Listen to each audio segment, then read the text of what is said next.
certified. He'll be a first-ballot Basketball Hall of Famer this summer. And the $1.5 billion sale of the Minnesota Timberwolves to Alex Rodriguez and Mark Lowry has apparently finally gone through. In Baltimore, Garrett Crochet looked very much like an ace last night. He threw 8 shutout innings, allowed 4 hits, and struck out 8 to lead the Red Sox to a 3-0 win over the Orioles.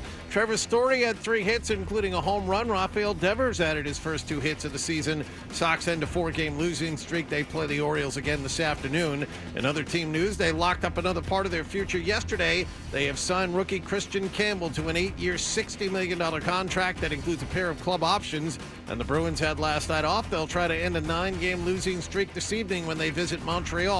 Ryan Johnston and Bob Beers have the pregame at 6:30 and the face-off at 7 here on 98.5 The Sports Hub. Sports Hub headlines are brought to you by Catches Law. At Catches, they specialize in helping those who have been injured not only from a one-time incident, but from a lifetime of hard work and labor. Does this sound like you? Visit CatchesLaw.com. I'm John Wallach at Boston's Home for Sports, 98.5 The Sports Hub. Your next update at 6:30. This is Jaylen Brown. Jaylen Brown turns the corner. Finger roll is up and good. Score to the foul. Listen to home of the Boston Celtics, 98.5 The Sports Hub. Ladies and gentlemen, I need all of you to stop what you're doing and listen. Toucher. When has that been necessary to fact check? And Hardy. I am not known as Mr. Fun. On 98.5. Hey there. Sarge GPT booting up. Let me hear you say, boo, boo, boo. Crush me, mommy. Say my name. I'm a robot. I'm the son of the Pope. I'm a goddamn drag! Yeah, good luck, dude. Nothing like a good tushy. I love you. And I think you know that. Excuse me? Toucher. And Hardy. Watch Daddy and Uncle Freddie. Knocking back some fans and having some fun. On 98.5 The Sports Hub. Let's go. That's cool with me. Okay. Hey, good morning, everybody. Good morning. We are. Yep. Hi, Danny Roach. I talked to Danny Roach yesterday. That's Chase Stew. Yep. Oh, I'm sorry. I thought it was Danny Roach. Everyone, when they're excited and say yes, sounds like anyone's giving consent in an excited fashion sounds like Dan Roach. Yep. What'd you talk to Dan about? All right, when I showed you the pictures of all those scouts. Oh, okay. Yeah. Dan had actually texted me, and then I actually texted him the scout thing. We are Toucher and Hardy. We are in the Town Fair Tires Studios. 617-779-0985. You can watch us on YouTube. Be as kind as to look at 98.5 The Sports Hub on YouTube. Yeah, my son's team, my son goes to Lawrence Academy. His baseball team played yesterday, and there's a pitcher on his team that's a senior, and there were probably, I'd say there's 45 people in the stands, and 25 of them were scouts, and they have radar guns up. And what was funny is that, so this kid from Lawrence Academy's pitching, and they would put their guns up and they would write notes, and then the other team would go into the field and they would just start talking amongst each other. And then as soon as the kid was done pitching for the day, everyone left. And then it was just the rest of us sitting there. Only 10 of you. Yeah, only 10 of us. The crowd got much smaller. They left. But there was more scouts there than at BC games, because BC games, when I was friends with Gambino and I used to go to a lot of BC games, and Gambino would let Milo, my son, on the field and stuff, and he used to let him take BP and stuff like that and shag fly balls. It was pretty cool. But there would be scouts at every game, and BC's got kids that go in the first round. In fact, I think they had Frelick was one of them. Frelick, Frelick went in the first round. They had a pitcher that went to the Mets. They had that big first baseman kid that went in the first round, and so they had a year where they had 2 kids, I think, taken. I think Frelick's year they might have had 2 kids taken in the first round, and. But there were less scouts at those games, maybe because they were more familiar with the kids. But the scouts, the scouts at this game didn't look as roughed up. the scouts at the BC games, like you could tell what cars were theirs because they were the cars that were being limped out of. Like that seems like an absolutely miserable job. Oh, being a baseball scout. Now, I think maybe the ones that do prep players in the Northeast, that maybe they're just doing it in like kind of the New England. Mm-hmm. Like maybe that's their territory. So that's probably not too hard because you're probably never going to Vermont. You're probably very rarely going to New Hampshire or Maine. I would imagine that 90% of your work is Connecticut or Massachusetts. So maybe that's not so bad, but the BC guys were well-traveled. Yeah. Well-traveled. Haggard. A lot of time in the car, I would imagine. Haggard. Yeah. I would go so far as to say. Because maybe if you're doing ACC baseball, I don't know how they divvy it up, but maybe if you're doing colleges, like your responsibility, it's probably harder to scout a prep kid than it is, well, I know it would be, to speculate on a prep kid than it is a guy that's in his early 20s that's played 3 years of college baseball. I know it would be. You're speculating on a lot. You're looking at frame and you're looking. This projects forward. Right, exactly. Right. Do you think that you can't talk to him? This kid throws 91 now, but in 3 years, or throws 85 now, but in 3 years, his velocity should be in the mid-90s. Right. Well, if they're looking at a prep kid, they're probably like the guy they were looking at. The kid throws like 94, 95. But your point, yeah. Well, if I'm a college and I'm looking at a kid, if a kid throws in like the high 80s and I look at him and he can fill out, I'd be like, okay. It's a lot less on the line. Right. So, because teams are less likely, major league teams, to take prep pitchers now and that used to not be the case. Remember that kid from Andover like 2 years ago, the lefty that threw like in the mid to high 90s? Yes. And he wasn't taken until like the end of the first round. Yes. I remember. I forget the kid's name. He went. I know exactly who you're talking about. I can see a picture of him, but I can't remember his name. Yeah, he was a big, tall lefty that threw super hard, and he played in Andover. But you would figure that he would be like a number 1 overall pick, but maybe because he was a prep pitcher, he wasn't. But anyway, Thomas White is his name. Okay, where is he now? I'm looking right now, and he went with the 35th pick. Oh, so he went. But is that still the first round in baseball because of compensatory picks? I think so. He pitched for Phillips Andover. This kid. Okay. That you're thinking of. All right. 5-2 record with a 0.21 ERA. How do you lose 2 games? I don't know. I was just thinking that. Oh, errors.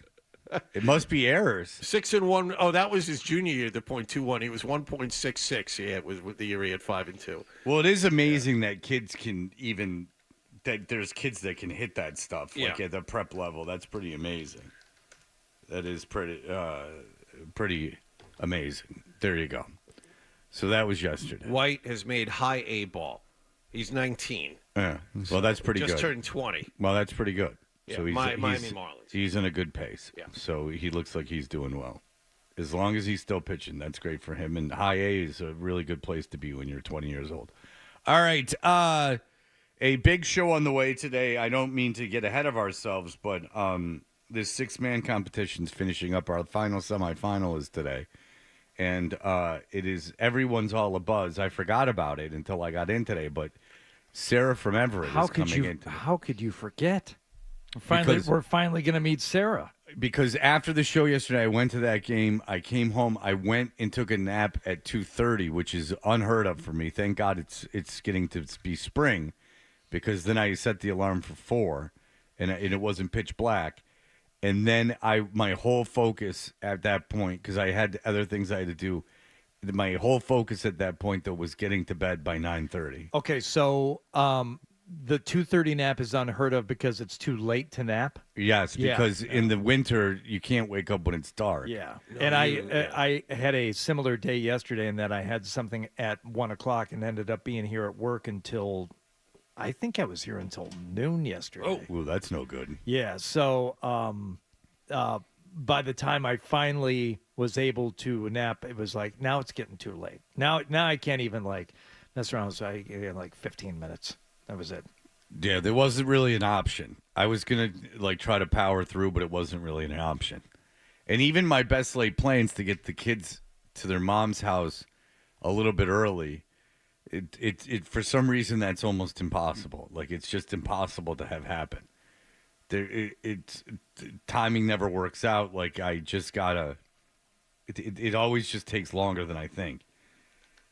But I had to have great discipline yesterday and get myself into bed. I missed the end of the Celtics game. I sacrificed that. Oh, you didn't miss Too bad. anything. Yeah. I sacrificed that. I sacrificed the April Celtic game to get the rest that I absolutely needed, that I was in desperate need of. And those are the kind of sacrifices that I'm willing to make. I managed to catch the end of both Red Sox and Celtics. Saw a bigger chunk of the Celtics, but it was bound to happen. We'll get to all of it here in a few more minutes, but fool's gold. Fool's gold, like every frickin' NBA game with a 22-point lead, you know? They just They came. Yeah, I know. They suck Back you they in came. just 18-1 run, Hardy. just enough to make you think, oh, this is a ball game. Yeah. No, it's not. It's very hard to care at this point. Yeah, it totally is. And I'm not goofing on the Celtics at all. They had an amazing run. Everything has been decided. The point is, Yeah, They- yeah. They had 7 games left. The idea is to get through these last 6-7 games without anyone getting more hurt than they are. That's it. That's it. We probably won't get to what happened last night, but Russell Westbrook missed another layup last night. Oh, I missed that. Is that right? That would have tied the game with about 4 minutes left. It was only a 2-point game, and I don't know if Denver got the lead again after that and ended up losing to the Spurs. But this one was more wide open than the one he had missed 2 nights ago. I mean, he's moving with a full head of steam, and for some reason he goes for the reverse. I guess there was something with one of the trailing defenders that made him think he had to do that, but missed it. And he goes, underneath the basket after he missed it and standing on the baseline like he couldn't believe it. Like, yeah, you're not the only one, Russell. Nobody can believe it. That's 2 nights in a row. By the way, when we had Forsberg on, he's like, how did they call that foul yesterday? Well, they called the foul because Westbrook flung his body into the shooter and knocked him over. And not knocked him over in a flop. Like, literally knocked the shooter over. It was a foul. And I understand what Chris meant, like in that spot, how you don't call it, but it wasn't ticky-tack. No, you don't call a ticky-tack foul. You call a foul when someone knocks someone over. Yeah. You call a foul. That's a foul. A pretty, not a flagrant foul, but it's a pretty obvious foul. You got to call it. I mean, if someone's on the ground and you don't feel that they're flopping, that's a foul. I'm just trying to defend my frequent co-host coming up this year on the Sports Hub Golf Club. Forsberg's all in. He wants to do the show, alongside. How often? How often does he want to do often as he wants, Wow. and he's willing to. He's more than welcome to take it solo on many occasions. You don't mean that. So, in fact, the advertisers would riot. So, are you on Saturday starting the Sports Club Golf Show? No. That was one of the long sessions I had yesterday after we wrapped up. Is Louth and I were talking about it's a whole new platform for the Sports Hub Golf Club. It's a new thing. It is essentially going to be a video show along with the audio component. Huh. Wow! So you were with one of the high-ranking people around here. You were. You think I was hanging around talking to 12? No, you were all the way up to Louth. Yeah. One of the big decision makers. Yes. Wow, indeed. So it's going to be a audio-visual sensory experience. Everything. Right. Okay. Right. So going out into the field, you're going to record certain things. Shush. No. Don't. Oh, I'm Don't overextending say, it. Yeah, Sorry. don't say more than it is, because Oh. now it looks like crap again. Wallach. Is Ryan Beaton going to be Again. like a cameraman for you? Looks like crap again. Beaton's name got brought up several times yesterday about how he can help with this, and I kept saying, that's not really Ryan's job to edit things for the Sports Hub Golf Club. Yeah, it is. And His dream. guess what? Louth seems to think it is, Beaton. And that's kind of what was decided yesterday. Oh, so I hope you don't have big plans spring through Labor Day. Okay, great. All right, so here's my vision. Location, driving range. Hardy, Ryan Beaton with the whole digital setup. And so you've started the golf club. It's in traditional radio fashion with the video. You've started the golf club. And then Hardy says, like, it's time to go to the swing situation. And then hi, I'm out here at such and such club. And, we're going to tackle punch-outs today. And so he sits there and Beaton's filming him. And immediately I'm catapulted into a driving range situation. So if I'm sitting there watching it on YouTube or watching it on 985thesportshub.com, I'm like, once I was live in the studio, but now I've gone to a pre-taped Hardy breaking down a swing. Okay. That's what I saw. Okay, That's exactly right, yeah. So the video component for that would be new, but I think you would be beyond amused, Fred. And we should pull one. I'll find one and play it for you. Some of the segments that have aired on the Sports Hub Golf Club over the years, even last year, on the course sessions, playing the signature hole at a club with a pro. And I think you would just smile and shake your head and say to yourself and then out loud, why did you do all this? I mean, the production and the effort that goes into the show and has been for 13 years now. This will be, I think, the 14th year of the Sports Hub Golf Club would befuddle you. You should get that Asian fellow you were showing me the videos of to come out and play with you on Instagram. Yeah, I don't know how that would play.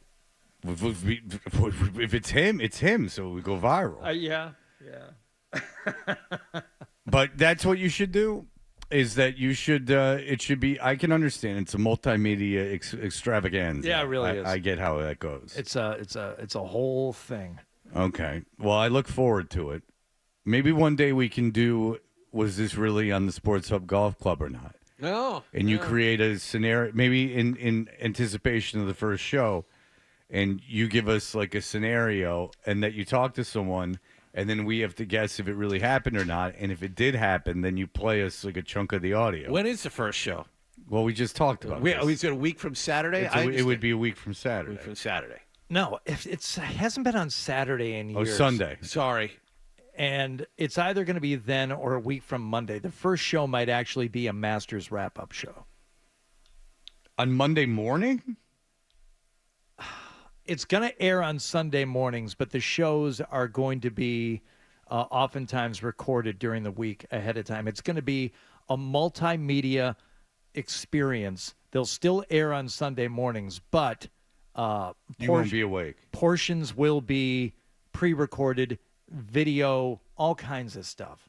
It's growing, Fred. Have you talked to? Well, there's no question about that. Everything's growing around here. Everyone's very excited. Are you? Have you talked about going to the Masters this year to anyone? Have you asked? No, generally, in the year that I did go, it came about. I would expect if I get invited this year, it will be exactly 1 week from yesterday. It will be the Wednesday before the tournament starts, and I'll get a phone call like I did, what was it, 4 years ago, and like, hey, somebody backed out, so you can go on Saturday.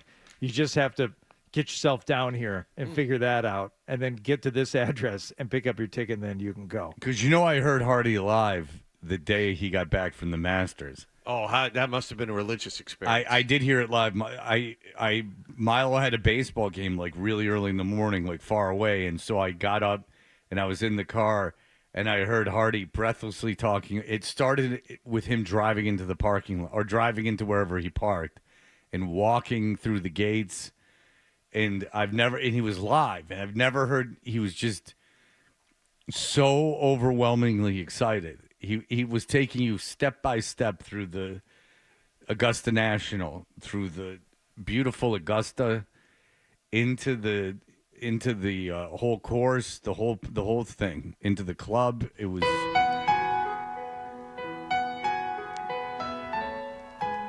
if you're going to tell the story, tell it correctly. It started with me getting to the course the day before. Yeah, you talked about getting to the airport, actually. Getting to the airport, renting the last car in Augusta. It was a Mitsubishi of some kind. I didn't know they still made cars. And driving to the Arby's, which is essentially across the street. A tradition unlike any other. From Augusta National. And going through the drive-thru, getting a beef and cheddar curly fries and a Mountain Dew. And then sitting in my car, parked and angled in such a way so that I could look upon the gates of Augusta National while I enjoyed a meal of food. All right. Did John Daly set up yet? The RV there yet? He did. The RV was not yet set up at the Hooters down the road. No, he had not totally given up by that point. All right, so we will be back in just a moment. We'll catch up with everything that happened last night. 98.5 The Golf Club.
The Sports Hub.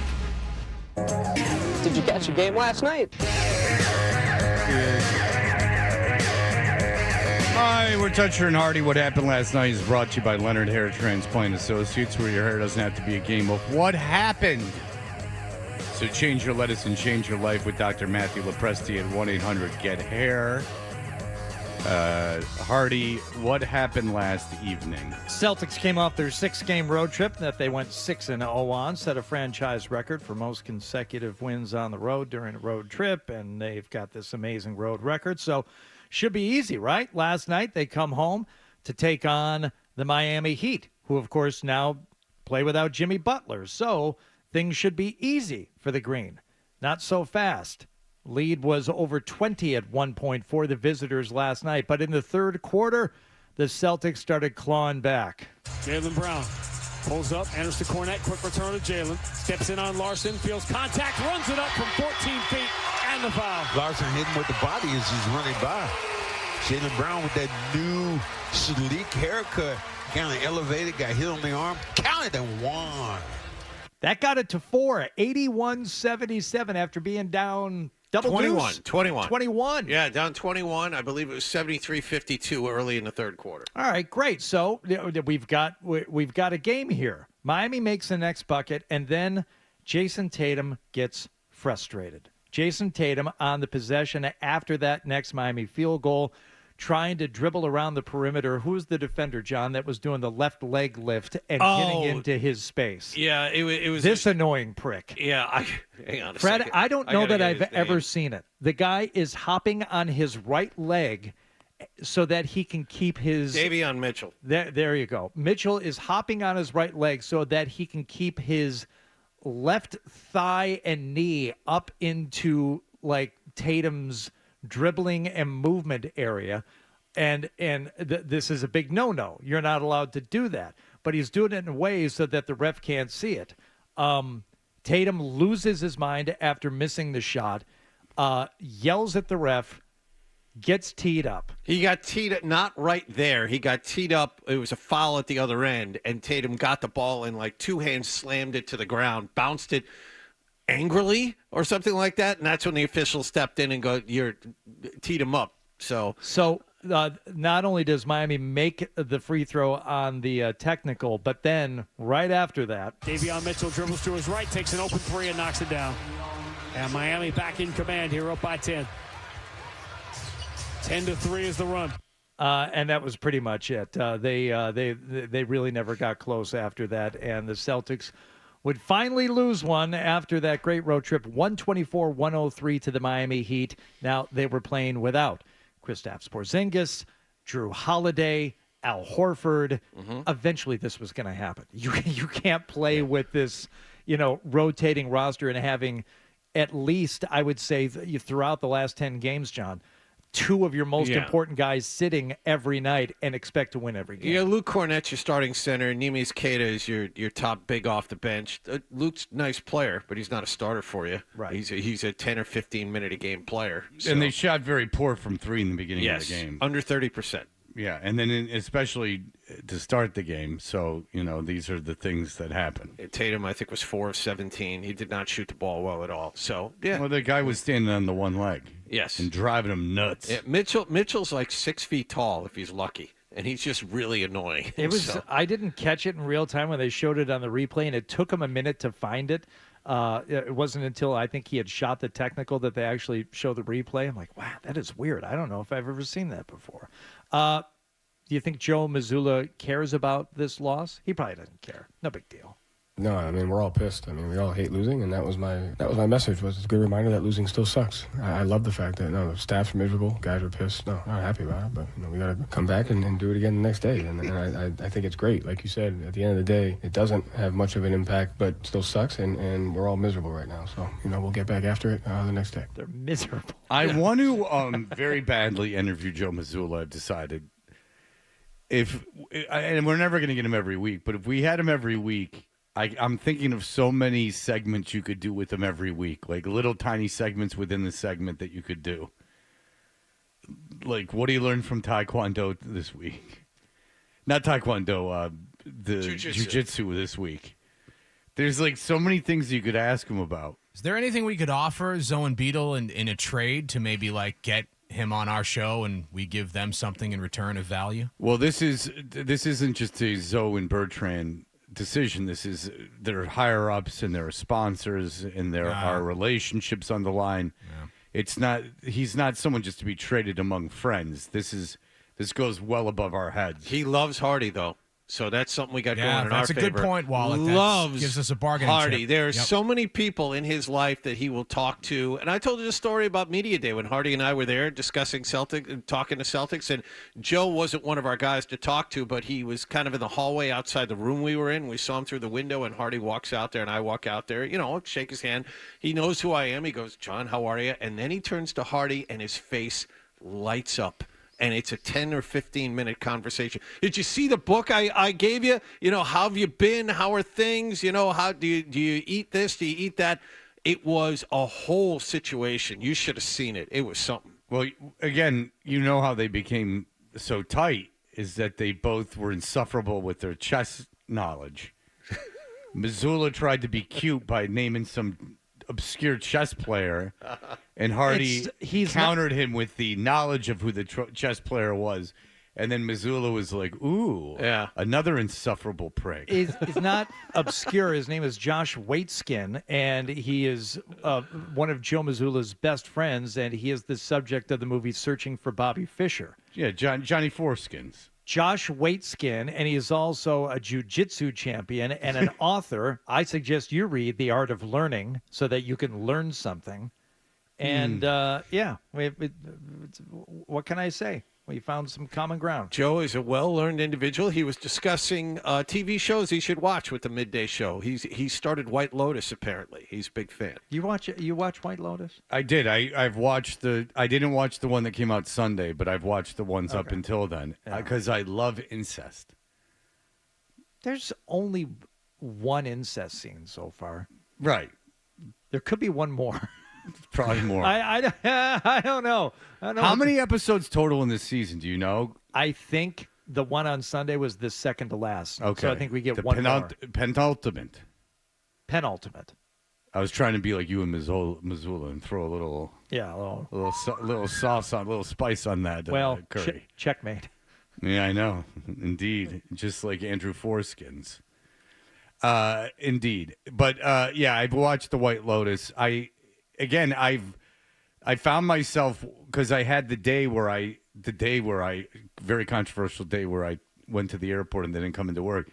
I actually had time to sit down and I watched like 3 episodes in a row, and I didn't quite know why I was doing it because really nothing happened. Nothing happens. It's a very slow-moving season. But they do. This is the season of White Lotus because in the beginning the first thing they show is that there's like someone shooting a gun off.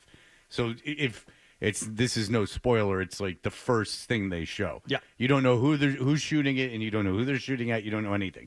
You just hear a gun going off. So I'm not spoiling anything, but the first 5 seconds of the show. But then they set up what they're doing is they're setting up a way you could think that anyone there would be responsible for being the ones who shot the gun, which is not the way the first 2 seasons worked. So I respect him for doing that. I think the first season, I have to go back, there's a murder. All you know is that there's a murder, but you don't know who gets murdered. Right. And it could be any number of people. Right. But it's the body washing up. But I don't think there was, I'm sure that they played with it a bit, but there wasn't at least this much obvious stuff of like, well, this guy has a gun. Well, this guy wants to prove himself. And these people are fighting. Like, There wasn't that obvious. They set it up so like I don't recall in the past once, and I could be wrong, that it was set up like kind of like Clue, like where anyone could be the person that did it. Yeah. But I did enjoy the anal. What? From the first season. Oh, it's the greatest. You don't remember? You don't remember the scene where they walk in and the guy from the hotel is with the guy? Well, it's okay. The way you described it, it's a certain act involving that part of the body. Oh, but yeah, not but what you're thinking. No, more even more intimate if I could be. So I would say so. I would say so. Yeah, it doesn't require two men. No, but it was two men, but it yeah. doesn't require two men. And thank you to Chris Rock for informing me that sometimes that act can involve jelly or syrup. Yeah, he learned that from a prison documentary, and I think they were playing for the cameras. It is. It's an eye popper, that scene, isn't it? Yeah. And it's funny because that was funny. Like the guy that is having that or is doing it or having it done to him. I think he's doing it. Okay, he's funny. Yes. Like in that show. So that scene's kind of funny. The way they uncover the incest in this White Lotus is not disturbing, but certainly not funny. It's just kind of weird. Yeah. Well, yeah, that's what you get for popping them goofballs going out on the moonlight cruise. Exactly. The full moon excursion. Never take an excursion at a resort. That's the moral of the story. No excursions. Don't go off property. There are some flaws to that whole line of the story. Like those two guys would just keep getting on that boat and that they would be completely ignoring. There's a whole staff on the boat, and it's a guy's yacht, and yet they're gonna do whatever on that boat with the guy who owns it. Staff on the yacht, like it doesn't seem. And the woman would be dared to. Maybe she wanted to get caught, but like, there's some holes in that. There's several holes in terms of. I don't want to like get way into it, but for the people who have watched, I'm sure they've had the same questions. Like, there's a couple of characters in there. I'm like, how do they have all this money? Because they pulled a couple of scams somewhere along the. I mean, because these have to be like certainly rich, if not like really wealthy people who have these boats and are doing these things. And well, the guy with the boat is from the past season. He got it from what he did in the prior season. That's how he got all that stuff. Okay, but what about Walton Goggins? Like, how does he have all his money? Well, we don't know if he has any money. It could have been he used all his money that he had just to go do what he was just trying to do. Okay, all right. Yeah, that could be just like someone, you could scrounge up like 15 grand if you really have to. You could take a loan out or something, Okay, all right. Red Sox also played yesterday. We'll get to that next. Yes. Here are the headlines.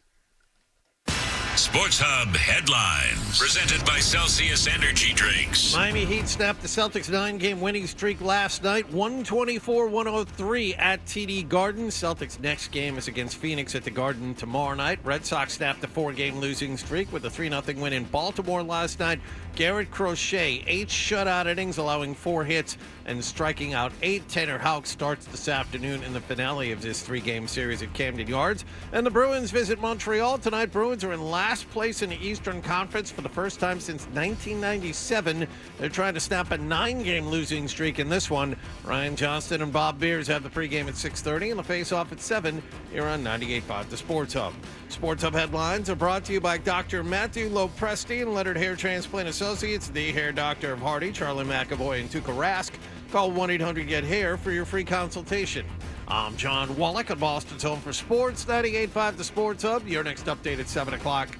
You're listening to Toucher and Hardy.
Toucher and Hardy. Who's this?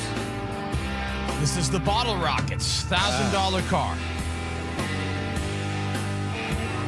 From from St. Louis, Missouri, the Bottle Rockets. All right. Now, Hardy, the Boston Red Sox have started their season, and yesterday was a game of note. And explain why, please. Take us through, if you would, as is your wont. Is it a game of no? Some things happen that are... A couple of different reasons. Yeah, I mean... all right, well, I can think of a couple of reasons. Number one, this is his second series. They're playing the I wasn't Orioles. joshing you. I mean, I was being serious. Fred's right. Couple of different important things happened last night. All right. I'm going to go in. Yeah, a couple... I don't know what's so crazy. A couple things happened. Okay, well... And I got one and then another. Go ahead. In no particular order. I mean, they scored first, right? Mm-hmm. Story with a high fly ball deep to left field. Loriano. Oh, no! Put it up. It's gone. It's wired. For Trevor Story. That puts the Red Sox in the Baltimore air. Big fly to left. Oh. Yeah, it's so good you didn't catch it until the end. Dunkity-doo, Homeroo. Try it again. I want you to incorporate a different catchphrase from The Wire. Oh, Jesus Christ. Come on, there's one obvious one. I know, but I'm not going to... I don't remember. Let me do any it. of the characters. Yeah, you do it. You do it. Story with a high fly ball deep to left field. Homer, come in. Watch that baby go. It's gone. Number one. See, it's not Omar, it's Homer. Homer coming. Oh, that is obvious. Oh, that catchphrase. All right. Why don't you tell me something about a G-Pack then? Go.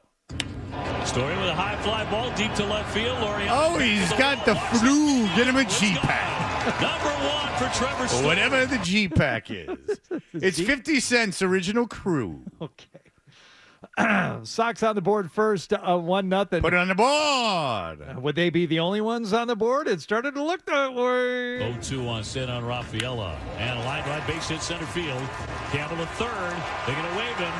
Mullins can't handle it, and the run is in to score. Red Sox putting the ball in play. They lead. Lullaby, that single. Mullins can't handle it. That's all fine and good That's with a Sean Mullins reference. Yeah, Rafaela and Story. But what about our guy Devers, who started the season 0 for 16, 12 strikeouts? But he was hitting 300 on the scale. Yeah. I see what you did there. Did he do anything last night? And a line drive base hit into right field. Rafi with his first hit of the season. He keeps on going. Into third now, trying to score is Rafaela. Here's a play at the plate. High throw. He's safe at home. 3-0 Boston. And Rafi Devers finally in the hit column. With an RBI double to make it 3-0 Boston. But another thing of note, we haven't mentioned the starting pitcher, Garrett Crochet. Got the start for the Sox. He's got a scoreless game going. We go to the 8th inning. Is he still in there in the 8th? Wave and a miss. That fooled him badly, and he struck him out for the second time. Number 8 in the book for Crochet. So 8 strikeouts on that pitch right there. And, yeah, he would end up going 8 innings for the Red Sox yesterday as they beat the Orioles 3-0. And, they extended Crochet. I loved the trade when they made the trade. I love the player. They extended him, and obviously, by now they extended him to seemingly a very reasonable contract. And they extended Campbell, which is what we always knew they wanted to do with the young players when they make the majors, that they want to the modus operandi is going to be maybe before they earn it to extend them because you're banking on them. It's like, like a lottery, like you're banking on them to play well. The player is taking the money, the guaranteed, they want that financial security. I do the same thing if I was a player. But Jonathan, and both deals are very good, and you should be excited about both. Even if the Campbell thing, he doesn't pan out, this is the right way to do business. But the thing is that this to me says they know there's going to be a cap. Like players know there's going to be a cap because their agents have to be telling them, like, all right, dude, like I'd take money now. There are some, like Tristan Casas, who was offered one of these deals at the beginning of last season and turned it down. He said he wanted life-altering money if he was going to sign a long-term deal. But more often than not, if he keeps up this pace, look out. I know. But more often than not, you're right. The young kids are taking. Well, that was last year, though. Yeah. I'm talking about this year. Yeah. Like, because last year, well, who knows? All I know is that based on the 2 deals that were made by the Red Sox, it seems to me that they're, and I heard a guy talking about this, and surprisingly, he said Rob Manfred is one of the most, like, he was saying it as a compliment, so I'm saying it wrong, but like basically one of the most stubborn people. His success is based on his being stubborn. That he can be charming or he can have a lot of vitriol, but he will not move. So if he wants this is what the expert was saying, if he wants a salary cap, and there would be a salary floor too, but if there was a salary cap, he'll go, okay, fine. You want to have a strike, fine. Yeah. And he won't move. So the current, this says to me that they believe that this is coming sooner than later, and we'll get into it later about why this is so absolutely necessary. But good for the Red Sox. They want to lock up young talent. They locked up Ceddanne Rafaela last year. They locked up Brian Bale last year. They locked up Garrett Crochet this year. You have this contract. Mayer and Anthony, when they get called up, they're going to try and lock them up also. It limits spending in a really big way for guys that are going to be tied to you. I mean, Campbell's contract is for 8 years, and then there are 2 club options after that. Yes. That's a decade of this kid, and if he winds, and he can play all over the place. If this kid can hit, 275, 300, whatever it is, I mean, that is a bargain of mammoth proportions, and the kid looks like he has it, at least early on. Right, So. and he locks up that security, and also at 32, he'd be able to get... Same thing with Crochet. His contract will be up when he's 31, and he can still get another big contract after that. Yeah, Crochet, it's, kind of, Yeah, he could. But with Campbell, position player, did you see how much younger the Major League's getting? Yeah. Like, it's that the average age of major leaguers is getting way younger. Kids are zipping through farm systems. Which now. is another, and not always to great success. No, and but so, that is not just for the Red Sox. That's the plan for everybody. Well, I mean, and you saw how it worked out for Holiday with Baltimore. But they brought him up way too fast, and then he struggled. It happens with the Cardinals all the time. Trust me. Jordan Walker. Well, name him. Dylan Carlson. Brendan Donovan. Well, no, Brendan Donovan's all right, but he's not no superstar, but he's a Major League Baseball player. But and he was never supposed to be anything. Just so I can correct you for no reason. Okay. But that's another reason that I think a cap, because if there's a cap, conceivably, and follow me here, I think that might raise the age a little bit. Because if I don't have to worry about paying a guy, $50 million a year, then I don't have to. Because for every guy that makes $50 million, I got to rush, how many kids up. If you start having to count your money, if you start having to count your dollars against something like this, you have to be damn sure you're getting your money's worth. Exactly. And so you might say, well, Fred, there's less money that they can spend, so they'd rush kids up faster. I don't think so. I think contracts would be more reasonable, and more talent would be available to more teams, and that means that they'd be willing to keep guys around longer. Real quick, I know we're going to get into this at 7:20 more in depth. The reason we're talking about all of this is that Major League Baseball's labor agreement expires in 2 years. Yes. And that is where all of this is coming from. If you read anything about this, the owners are at a point now where they're trying to limit their own spending. Salaries are out of control. We'll get into the salary structure and how the Mets and Dodgers have put all that out of sight. But that's the reason for this whole discussion. And Callahan's the only person on the planet arguing for there not being a Andrew Callahan. Very, very, very, very adamant that there should not be a salary cap in baseball. He's the guy. He's a big, what do you call the Woody Guthrie type. All right, we'll be back in just a moment.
Anthony has reportedly been elected to the Basketball Hall of Fame on his first try. Garrett Crochet threw 8 shutout innings last night. The Red Sox snapped the 4-game losing streak with a 3-0 win in Baltimore. Yeah. I like to think that I could fall into that category of a guy that can, be a stopper. Yeah. That's really all I got to say about it. Trevor Story homered. Rafael Devers added his first 2 hits of the season. The Sox are 2-4. They'll play the Orioles again this afternoon. Sox have also signed top rookie Christian Campbell to an 8-year, $60 million contract with 2 club options at the end of it. And the Bruins visit Montreal tonight. The Bruins are in last place in the East. For the first time since 1997, they've lost 9 straight. Ryan Johnston and Bob Beers have the pregame at 6:30 and the face-off at 7 here on 98.5 The Sports Hub. Sports Hub headlines are brought to you by the 99 Restaurants. The Sox are back, and so are $7.99 cheeseburgers. Come cheer on the Sox at the bar this Friday. Enjoy $7.99 cheeseburgers until 5 p.m. Dine in only and only at the Nines. I'm John Wallach of Boston's Home for Sports, 98.5 The Sports Hub. Your next update at 7:30. No matter where you go, you're always connected to Boston sports with the 98.5 The Sports Hub app. Download it wherever you get your apps today. Is elongating? Weekday morning. Here goes Hardy. Toucher and Hardy. I no longer love things. Let's go. Let's ride. 98.5. Let's roll the dice. The Sports Hub. We interrupt this program for breaking news. I can't use it. Newsflash!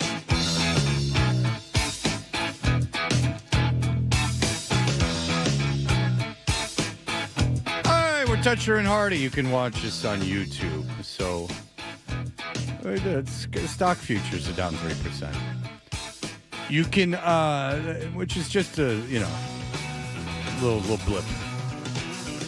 Look, you can watch us on YouTube. You can go and subscribe to 98.5 The Sports Hub while you still have money for a computer.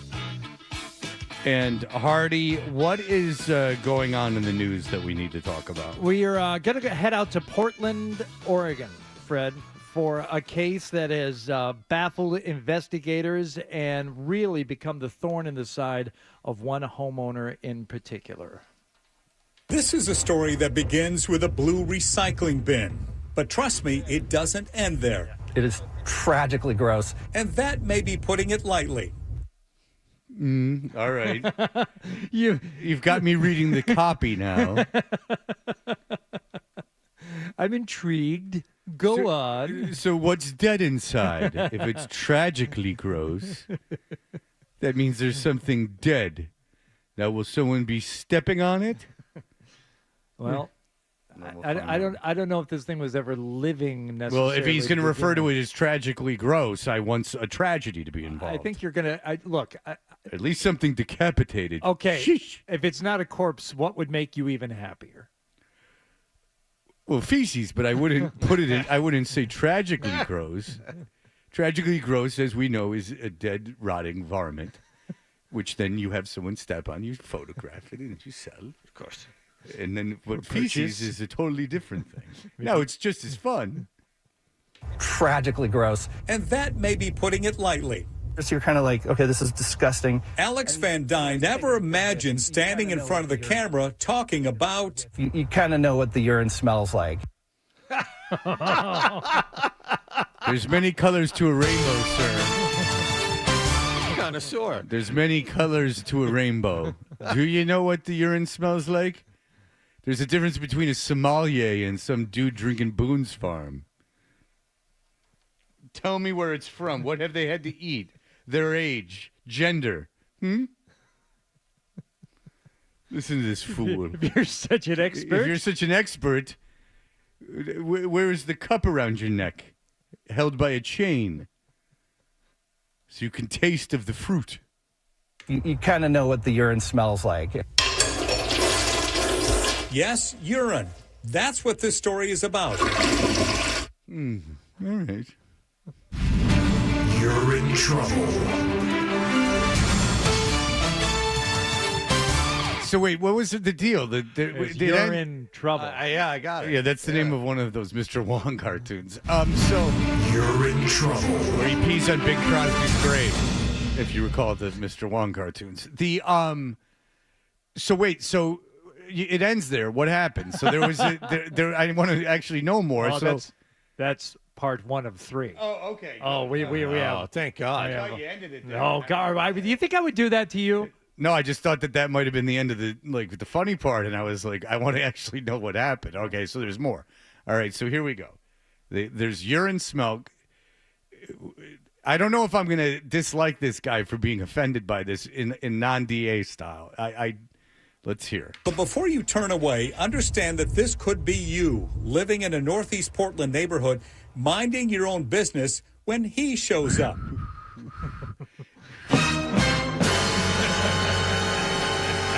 Minding my own business. La la la la la.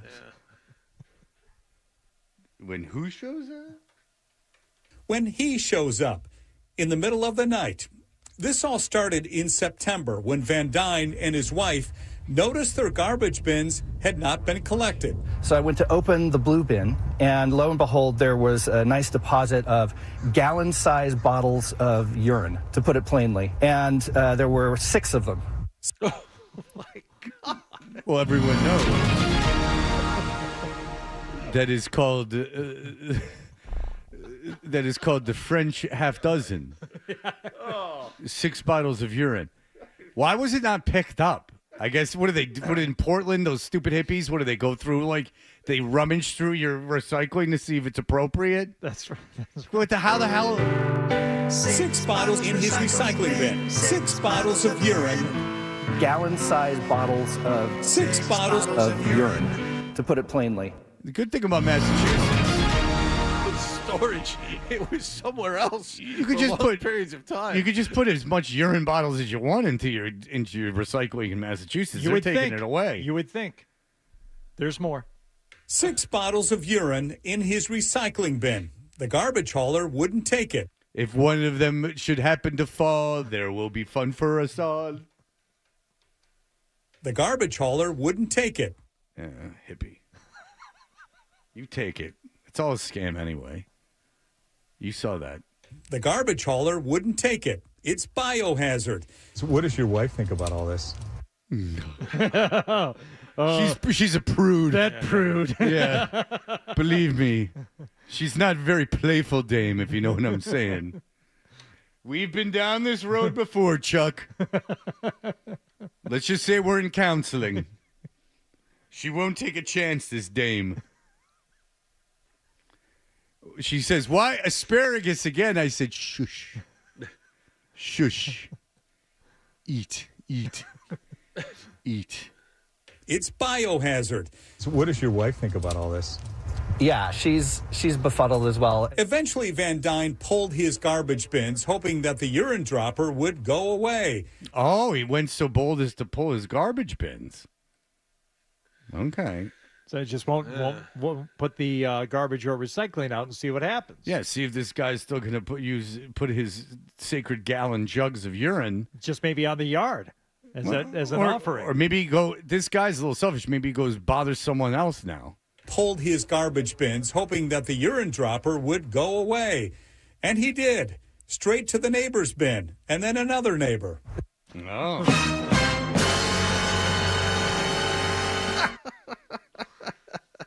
At this point in the video, they show the footage of the guy. He's driving what appears to be like a BMW 7 Series. Of course. I mean, of course. It's not. That's where the urine was before. It's not a van. It's trunk. not a beater. It's a nice car. And he just. La la la la la la la la la.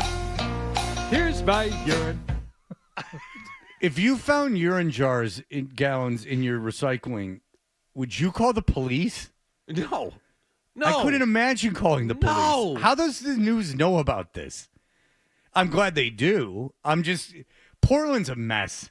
It's gotten completely out of control over there. That's true. So much heroin. That's the problem. So who is this man driving a late model vehicle depositing bottles of urine? Late model vehicle? Is it a Batmobile? What? He's a hero. You're driving a yellow van. So who is this man driving a late model vehicle depositing bottles of urine? Well, he sells mustard. Come on. Don't do that. Yellow.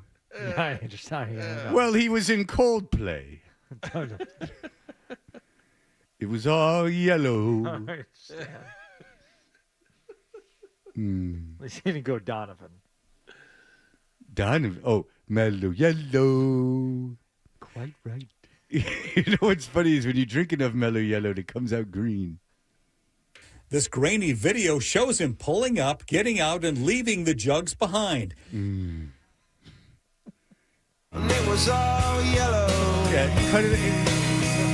Enough with the talking. Put it up on the web. No, give me the address. He's been flooded with theories as to the reason. Oh my God! See, now the news is like leaning into it. Now the news is putting out some gags, bubbling. They were having some fun in the editing room.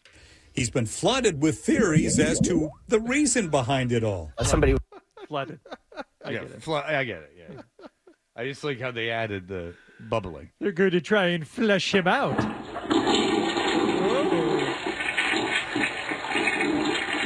This is directly stolen from a 1968 Cronkite broadcast. Yeah. He's been flooded with theories as to the reason behind it all. Somebody was like, maybe it's a, fun, super awesome thing that you're lucky to have had, and you're shooting a gift horse in the mouth. Somebody was like, maybe it's a hero that just happens to be sharing the fruits of his labor. Somebody was like, maybe it's a ring that they've kidnapped some people and they're trying to get rid of their fecal matter. Well, if you're going to kidnap a bunch of people, why would you get rid of their fecal matter? Well, what's the point of the kidnapping? What did you nab them up for in the first place? And no one ever said anything about fecal matter. It's all urine. Amateur hour. And they're trying to get rid of their fecal matter. First mention of the fecal matter, there was all urine at this point. Yeah, everyone's having a little fun now. Even the complainy guy's having fun. Yeah. Like they're all like joshing around about this. And in the most bizarre way possible. Whoa, that man has a prostate issue. It's actually got a horn sound when it comes out. You may be confusing with the image showing on the screen. That is not an actual urination taking place. Oh, I thought it was a clown. When he pees, it makes that noise. He has filed the police report. He says he was told that if the urine had gone in the regular garbage bin, it wouldn't be a crime. But because it's in the blue bin, it is. So now Van Dyne is on a mission to find out who this is. Getting his license plate will be crucial. And I've actually, started putting my bins back out again the night before and putting him in a different position just to see if I could get a better video of him. And through it all, Van Dyne has managed to find some levity in the situation. I mean, this guy's really pissing me off. Steve Gunn, K2 News. I don't like it when they get all like silly there in the beginning of it because, it starts off as a proper, news report. You're in trouble. It takes away from the seriousness. And also, why are you calling the cops if, you're having such fun with all this stuff? Why are you bothering the police with this? Yeah. Is it a police matter? Are you talking about kidnappers or are you having fun? It can't be both. So who is this man driving a late model vehicle depositing bottles of urine? This grainy video shows him getting out and leaving the jet. He's been flooded with theories as to the reason behind it all. They've kidnapped some people and they're trying to get rid of their fecal matter. That's funny. You didn't even add. people. You didn't even add some of those sound effects. They were already in the newscast. In all seriousness, that kind of. I was going to say pisses me off. That kind of. But then I would have been repeating his awesome joke. It kind of it infuriates me that he filed a police report, but now he's joshing around about it. You're wasting everyone's time. So they arrest this guy, and what happens? What happens? If you're a Portland taxpayer, you got to pay for him to go to court and pay for him to be all this community service observations and things? I say boo. Guy wants to collect his urine in gallon bottles and then drop them off in a certain area of town. Yeah. That's a crime? Yeah, what's next? My God. 6 bottles in his recycling bin. 6 bottles of urine. Gallon-sized bottles of 6 bottles of urine, to put it plainly. First they came for my urine. Next they came for my vomit. And I said it was okay. But then they came for my feces, and I said, oh, no. You know? Sacred. By then it was too late. And by then it was too late. And they're trying to get rid of their fecal matter. Don't get rid of it. You can sell it. But I think I'm with you in that. Portland, no place I want to go anytime. No, it's not pleasant there. No. And it was all yellow.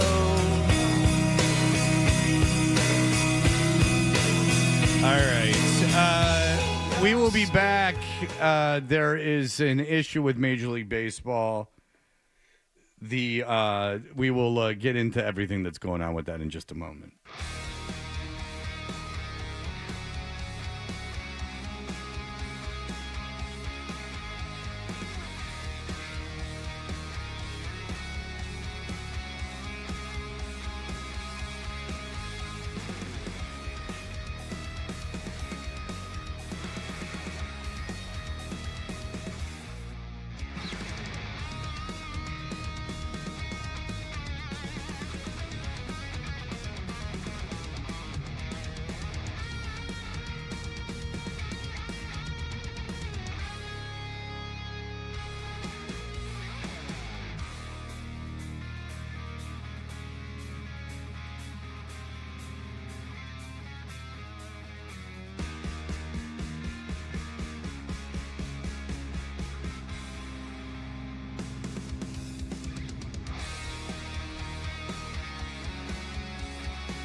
Finally. Rafi Devers, 2 hits yesterday, and good for the Boston Red Sox. Again, I love the Crochet trade. I liked it way better than any free agent pitcher there was.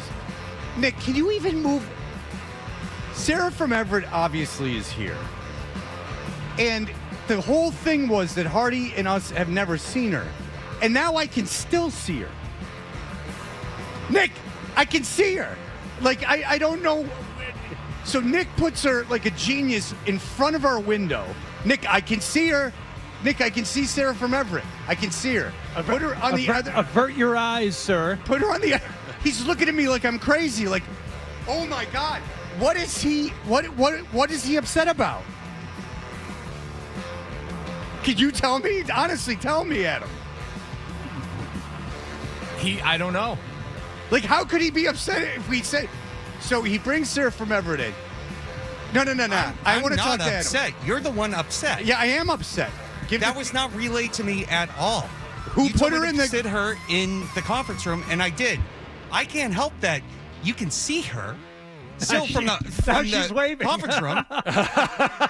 Sarah, Fred doesn't want to see you until 8 o'clock. So he can't help. You can't help if I can see her. Put her someplace we can't see her. Okay, this is all new to.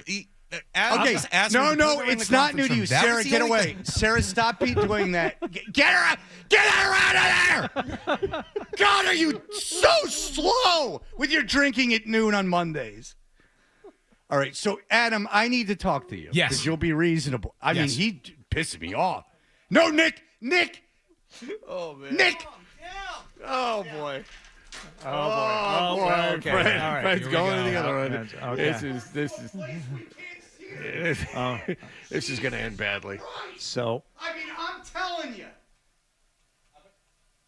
That's the first time he's ever done that. Yeah. In 15 years I've worked with him, he's never dropped the microphone and the headphones and run out of the room like that. I've never seen you do that.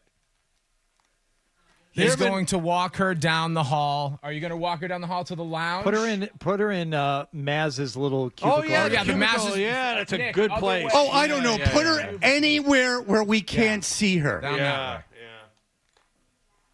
way. So, yes, that's the whole point of having second angriest I've ever seen you. You know what? If I hadn't gone and filled my water bottle up, none of this would happen. I know, because as I was filling my water bottle up, well, had you remembered to bring in Fred's horse blinders today, this wouldn't have happened either. So let's go through everything that happened, and everyone then can send me hate mail. Okay. The point of Sarah from Everett, one of the fun things about her coming in is that none of us had ever seen her. Right.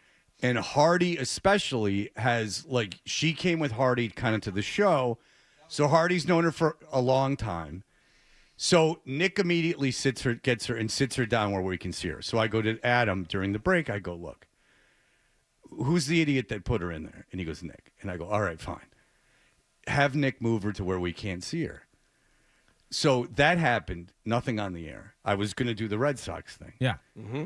So Nick then takes her and seats next to a window that we can all see. No, now, directly in I told him to move her into the conference room. I said the conference room too. Yes. Yeah. But one would think directly in your line of vision that the conference room is a room where I can't see legitimately 7 of the 8 chairs. Yeah. And he put her in the one chair that we could all see her. Nick would like to speak on the microphone.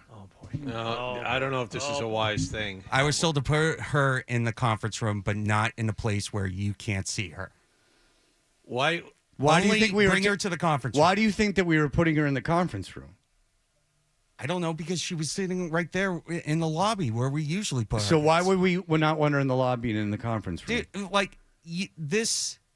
I put her in the conference room. If it was relayed to me, I would have put her at the other end of the conference room. But why do you think we would have said take her out of that room and put her in the conference room? In our room. Seriously. I feel like it could have been better explained. I should be saying... you were aware that part of the fun of having Sarah in is that none of us had seen her before, right? Yeah. Okay, so why would you put her where we could see her?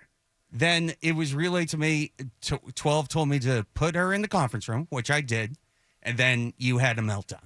No, and then Yes. I had a no, Nick. That's not when I had the meltdown. Then you went into the conference room. Then she came out and was waving in the window while you sat there. Yeah, that was and me. I had no around. control of that. That was just her. Nick, you have legs. Nick, of course you have control of that. You could go, Sarah, please don't do that. Could you follow me to a place where they can't see you? So then she's sitting there waving in the window. And then I go, can you move her? And then you put her right back to where she was in the conference She room. obviously was listening to the show just now and was just egging you on. Nicholas, then why didn't you stop it? What's that? Why didn't you stop it? Because I didn't realize I couldn't see her where she was. Because there's Nick, a wall Nick, right your here. responsibility is to put her where we can't see her. Not where she's standing there saying, "Hi guys." Yeah, yeah. I didn't place her. You in don't that. see how that would Heard be the at all conversation frustrating. I was having on the radio. That the third time I said put her somewhere that we can't see her, she was sitting in a place where I could directly see her. Okay, and she heard the conversation going on Nicholas, the air and Nicholas, came out and was trying I'm to not be funny. complaining about the waving. Oh my God. Okay. Okay, Nick. Okay, Nick. Okay. It's such hard times for Nicholas. Oh, Jesus Christ. You blew it. You blew it. He blew it. Do you see how he doesn't get it? He doesn't understand. I think that Nicholas is wrapped up in your reaction to what happened, and it's difficult for him to kind of get to where he needs to My go reaction to is from it the to talk. reaction. I was talking to him about it just like I'm talking to you now. That was how we were talking. No. And yet that was too much for him. I'm not yelling at him right now. I got up to run out to go, it's enough. It's 3 times now that I've asked you to do something. It's really simple. Put her somewhere where we can't see her. At first, I can't get mad at Nick because he just has no instincts. So he put her where we could see her. So I said to Adam, I said, who put her in there? And Adam goes, I don't know. I wouldn't have done that. If I would have known, I wouldn't have done that. Right. And I said, okay, fine. Have Nick put her in the conference room, which I think would be obvious. Like, okay, I'm putting her in the conference room so I can't see him. Not like we don't want Sarah on that particular couch because the fabric is too precious for her body to be on. Right. You would think that going, but again, the point of the bit, as you've mentioned, and as we, I thought we were all aware of, is this is a big reveal. This is a guest we've been waiting to have in studio for a long time, and we're very much looking forward to it. And by having her in a place where the hosts who have not met her yet can see her, that kind of blows it a little bit. Right. And so by the third time that it was literally the third time he had seated her, that I could still see her. I could still see her. That is when I had to go because Nick stands in a state of purgatory. He's frozen in his tracks. And then when you try to explain to him what he did, he gets so incredibly defensive. Well, it's called fight or flight. Fight or flight response, right? And a lot of us respond in that way when we're under high stress. I'm sorry, but I do think it's fine. I do think it's very funny that there are 10 chairs, I believe, in the conference room.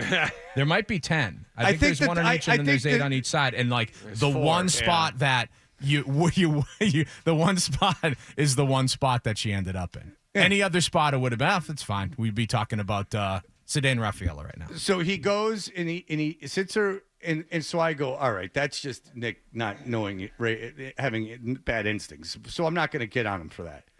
So you tell him to move her into the conference room. Yeah.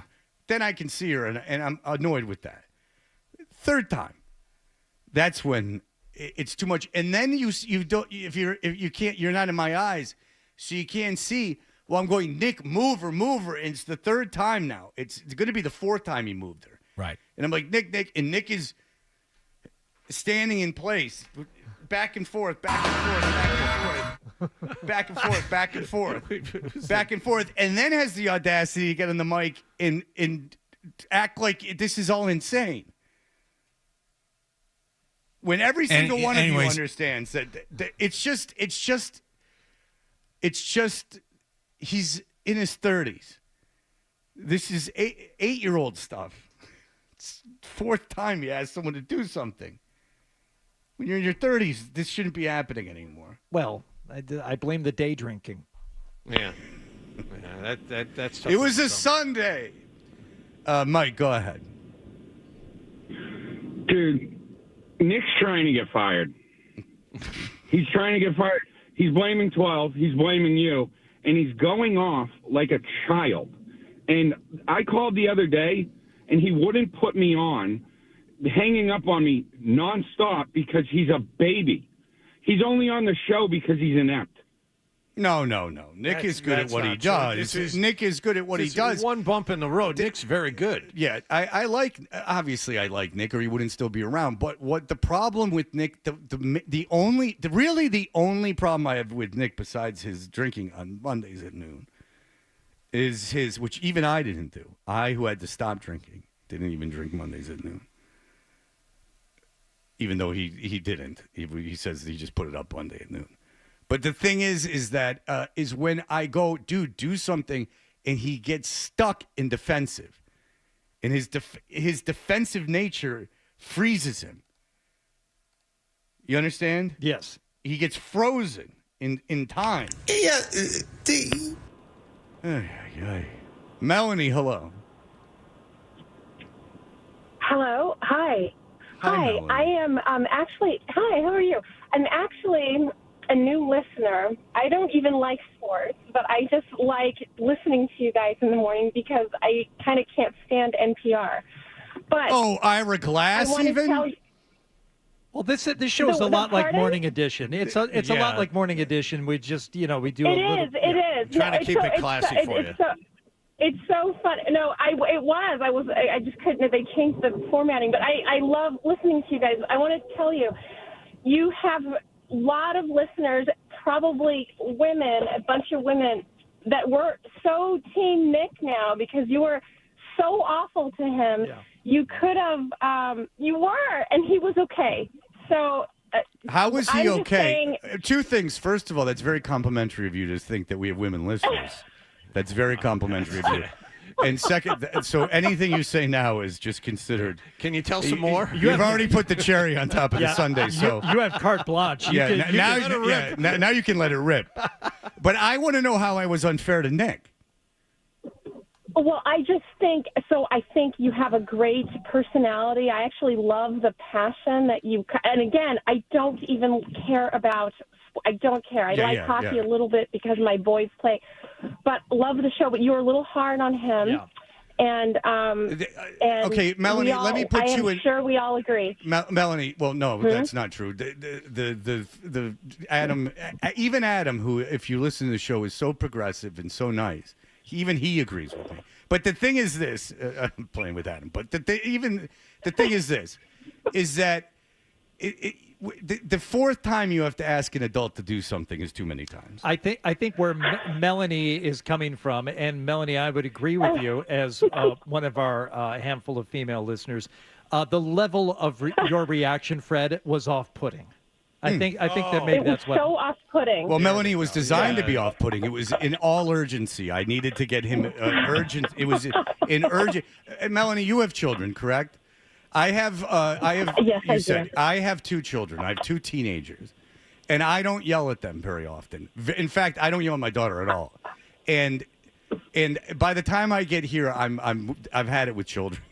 And I need to be able to treat the 30 guy in his mid-30s differently than I treat my 14-year-old daughter. Do you understand, Melanie? There is a point where that has to happen. I'm live on the radio. It's not. This isn't an office building. Well, it is, but it's not. It's a live show. I need to have things.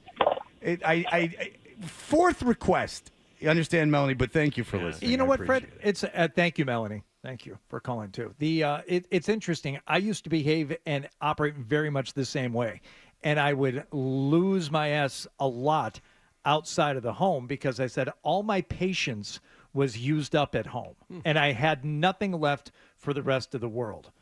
And then I didn't have enough to get me through at home either. So I started yelling at everybody about everything. How long ago was this? Probably a year, maybe 2 years ago. And I'm about 2 years ahead of you in terms of like child ages too, Fred. And I think once you start yelling at your kids, it feels really good. And I found myself yelling less at people outside of the home. Oh, so you just yell at your kids. So I get your advice. Not exclusively. Oh, okay. But the thing is, when you yell at people outside of the home, you don't necessarily have to go and apologize. It is recommended, I read in a book somewhere, that you go and apologize to your kids after you lose your mind. You have to explain why. And you have to explain why. Right. But that is, I think, better for, the hours you spend outside of the home where you have, let's call it what it was, a meltdown with Nick a little while ago. Oh, I melted down. You melted down. I did.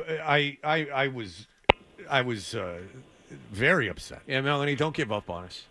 I don't think Melanie's. I think Melanie's been thoroughly charmed. Yeah, she's here to stay. Yeah, she's important. Here to stay. Yes. NPR has obviously dropped the ball. Matt, go ahead. Hey, I don't listen to NPR. I just listen to you guys. Fred, how long has Nick been with you guys? How long has he been on the show? A long in total, like, say I've been on the air, let's just call it 20 years. Nick has been on what, Nick? 15 of those 20 years? 10, he says. 10 years. So my point is, I think this is your fault. Like, he's been here long enough. You knew he was going to screw this up. No, I did, and that's why I allowed it to happen twice. The third time was the time I lost it. So was yelling at Nick a way of you yelling at yourself, Fred? No, because I didn't get mad at Nick for putting her in front of the window because I understood maybe he doesn't have the instincts to do that. And then when he put her in the control room, I was annoyed, but I didn't yell. Then the third time that I could see her in the control room or in the conference room is when I lost my mind. Because then it was almost insubordinate. Then I thought it was, and I probably am wrong, but I thought it was insubordination at that point. No, it was almost like he was Again, I think it was. Well, if you're Nick, do you want it to be? And, if you're Nick, what's better, insubordination or just not getting it at the third time? Well, I mean, I don't think he has a choice in that case. I think it's full blown panic. And again, I wasn't expecting you to be able to see anything from where you're sitting into the conference room. So we thought that was a safe place. No, I thought it was a safe place too. But then it wasn't. The one chair you can see. But then it wasn't. And then when I said it wasn't, she was right back in the same chair. Nick is saying, and then you lost your mind. Yeah, and oh, Nick, don't see what this is. I've taken a bunch of calls pro and con. Yes. And what Nick's doing can only be described as gaslighting. I know. It's only a matter of time. Usually that's my side of the street, Nick. And in all of our defense and maybe to our detriment as well, this whole show could be described as anything but a safe space. So there are no safe places. There are no safe spaces, whether you're talking about line of sight or just. Oh, please. I didn't even insult him. I didn't call him an idiot or anything. I just said, what the hell are you doing? Move her. He doesn't like my tone. Can we check the tape? I think at one point I believe I think the there phrase was an idiot in "Jesus there. Christ, are you dumb?" Yeah. was uttered. I was asking a question. Is that what that was? Okay. But was it a rhetorical question? No, it was a question. Are you dumb? Because then I'll stop yelling. All right. Well, look, everyone's calmed down. They calmed down quickly. Nick, you have to admit this is better than the aughts when this would have gone on for a very long time. You're going to have to. I've heard stories. You're going to have to apologize to Nick. No, Yeah, I don't think it would I be have the to right apologize thing to to do. You don't have to do it now. You guys are the biggest pieces of garbage. You don't have to do it you. now, but F you, at the especially hard. At the very latest, by 10:30, you need to issue. Yeah, maybe an the apology. post-show meeting. Sure. Maybe we do it there. Sure. A public apology, or at That's least right. a show That's present right. apology to Nick during the post-show meeting today. You're such a dick. It would be really You're nice. Such a dick. You are something else. That's right. Nick and I are fine. Nick, I told a caller who was insulting Nick, he does a great job. He just put her 3 times where I could see her. Now tell Nick to Nick that he does a great job. And I said to Nick he does a great job. I say it every day. I go to management and get Nick more, try to get Nick more money. Believe me, I've done fine with it. and then tack on a little. Sorry about that, bub. I think Nick and I have a relationship, I'm hoping, where this is not necessary. Maybe a warm embrace or something like that. Okay. All right, very good. All right, we'll be back. Nick has been answering calls during all this, so he's gotten back to he's reached a baseline, so we're fine. Maybe if you make a video of that, you'll get a good response by people. They love to hate. All right, we'll be back in just a moment. Sports Hub headlines presented by Celtics.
Yeah. Oh, you said you didn't want to hear more music in the morning. Okay. Here's more Toucher and Hardy on the Sports Hub.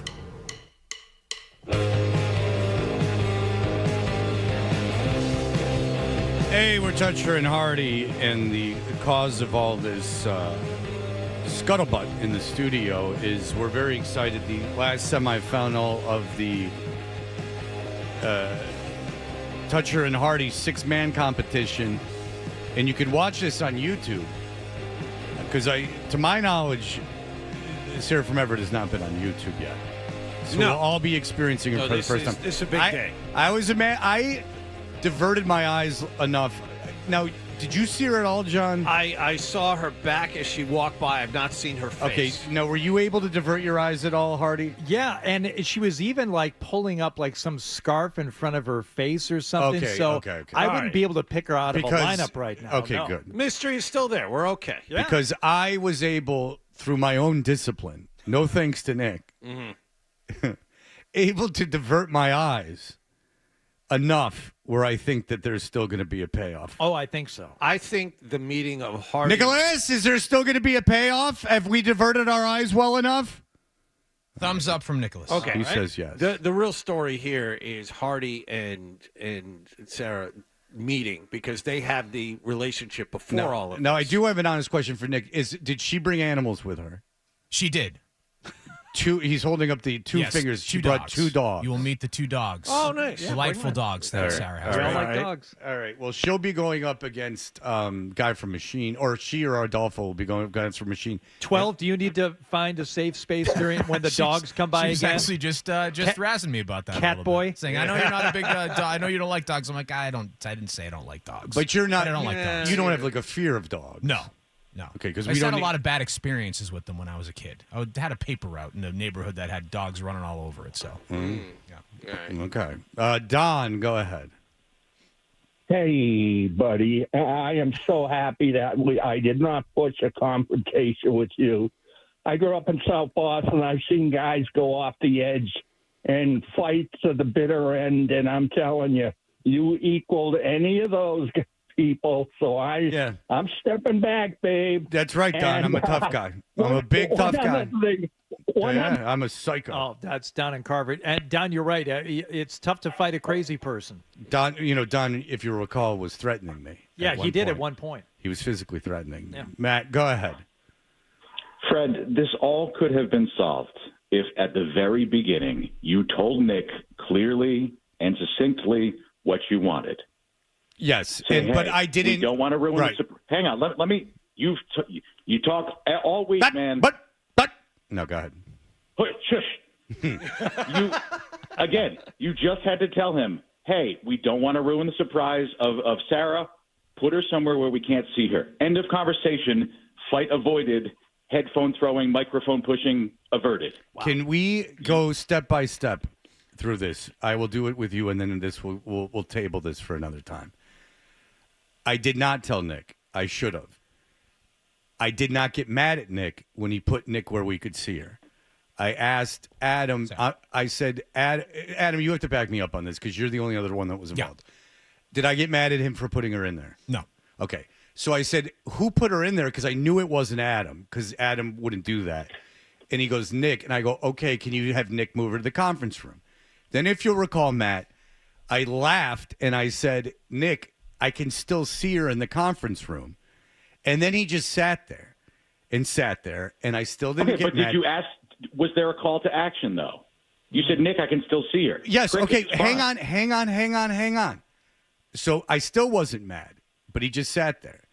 And then I said, Nick, and then by then she had gotten up, and that wasn't Nick's fault. And I go, put her somewhere where we can't see her. Put her in where we can't see her. And she sat down right in the same place where she was, and that's when I got mad. What I'm saying is, though, Matt, I think I stumped you because your chain of events is much different than reality. No, Fred, I listen every day, all 4 hours. All you have to do, I hear this all the time. You get mad at Nick, and all you have to do was be clear. And you are absolutely right, and I figured that's why I didn't get mad the first 2 times, and you're absolutely right. I should have said to everyone beforehand, that because I knew Adam would know, but I should have said to everyone, if you get Sarah, can you please keep her from us seeing her? You are absolutely correct. You are right. That is my fault. But I figured I covered that by not getting mad at Nick the first 2 times. That's what I thought I covered. When you get mad at Nick, I am protective of Nick. I'm protective of Nick too. Believe me, I love Nick. I don't want Nick mad at me. I think his freezing and slowness, not slow mentally, his physical slow nature of movement is what drives me insane. I want to talk to that though. I totally get that. So right. Okay. There's something. So I am a neurodivergent person, which I'm sure you'll what does be that thrilled mean? about.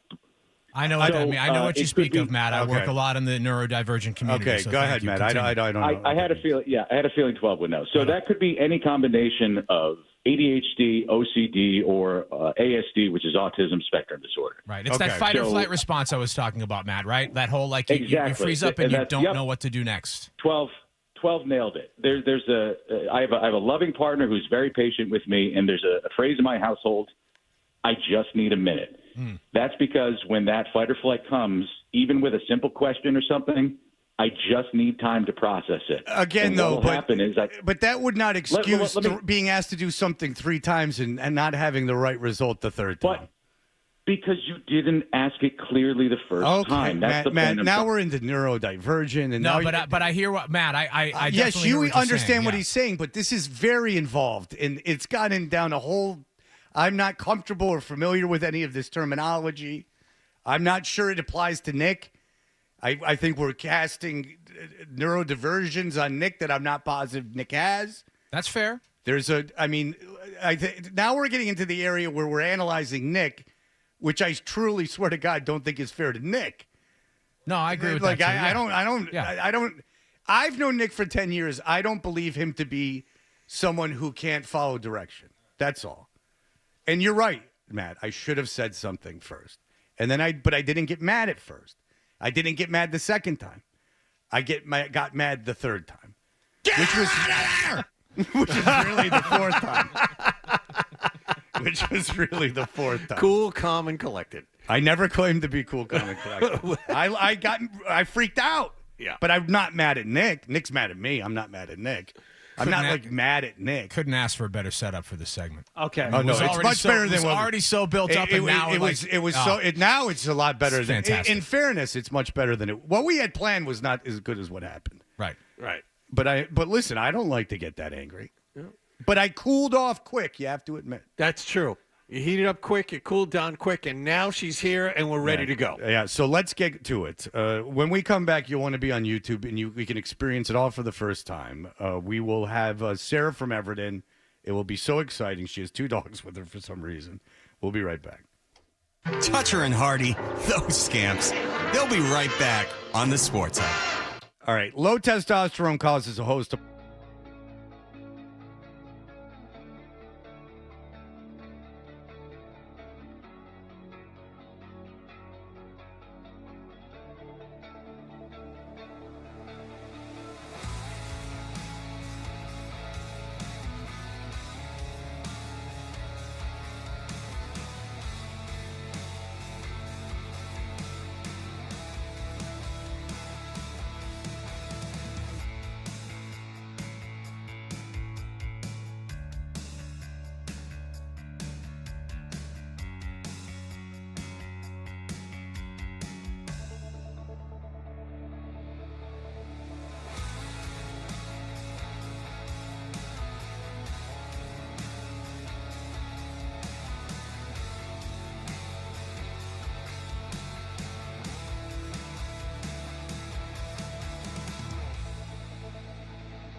WBZFM and HD Boston 98.5, the Sports Hub. Beasley Media Group Station. Essential Sports Hub headline presented by Celsius Energy Drinks. The Miami Heat got 25 points from Tyler Hero, caught the Celtics on a rare bad night, and blew them out 124-103 at TD Garden last night. Celtics cut a 21-point third-quarter deficit down to 4, but could get no closer despite 24 points from Jaylen Brown. And as a result, they had their 9-game winning streak snapped. They play Phoenix at the Garden tomorrow night. The sale of the Minnesota Timberwolves to Alex Rodriguez and Mark Laurie is finally set to go through. Glenn Taylor settled his dispute of the transaction. Also, Carmelo Anthony has reportedly been elected to the Basketball Hall of Fame. Out in Baltimore, the Red Sox snapped a 4-game losing streak last night. Story with a high fly ball deep to left field. Laureano back at the wall. Watch that baby go. It's gone. Number 1 for Trevor Story. That puts the Red Sox on the scoreboard on a big fly to left. That is Dave O'Brien on Nesson. Trevor Story's homer was part of a 3-0 win over the Orioles. Garrett Crochet dominant in this one, allowing 4 hits and striking out 8 over 8 innings of work. Tanner Houck will start this afternoon in the finale of this 3-game series. Sox have also signed top rookie Christian Campbell to an 8-year, $60 million contract with a pair of club options. And the Bruins visit Montreal tonight. Bruins have lost 9 straight games. Ryan Johnston and Bob Beers have the pregame at 6:30 and the face-off at 7 here on 98.5 The Sports Hub. Sports Hub headlines are brought to you by Dave & Buster's. Bring the kids in after school tomorrow to watch the home opener and enjoy the eat and play combo now with unlimited gameplay for just $59.99. Braintree, Natick, Woburn, Providence, and Manchester, New Hampshire. I'm John Wallach on Boston's Home for Sports, 98.5 The Sports Hub. Your next update at 8:30. If you've got the app, you've got Toucher and Hardy to wake you up no matter where you are. Or who may or may not have been to jail. Get the app, the 98.5 The Sports Hub app. Oh boy, I guess it's time for more Toucher and Hardy on 98.5 The Sports Hub.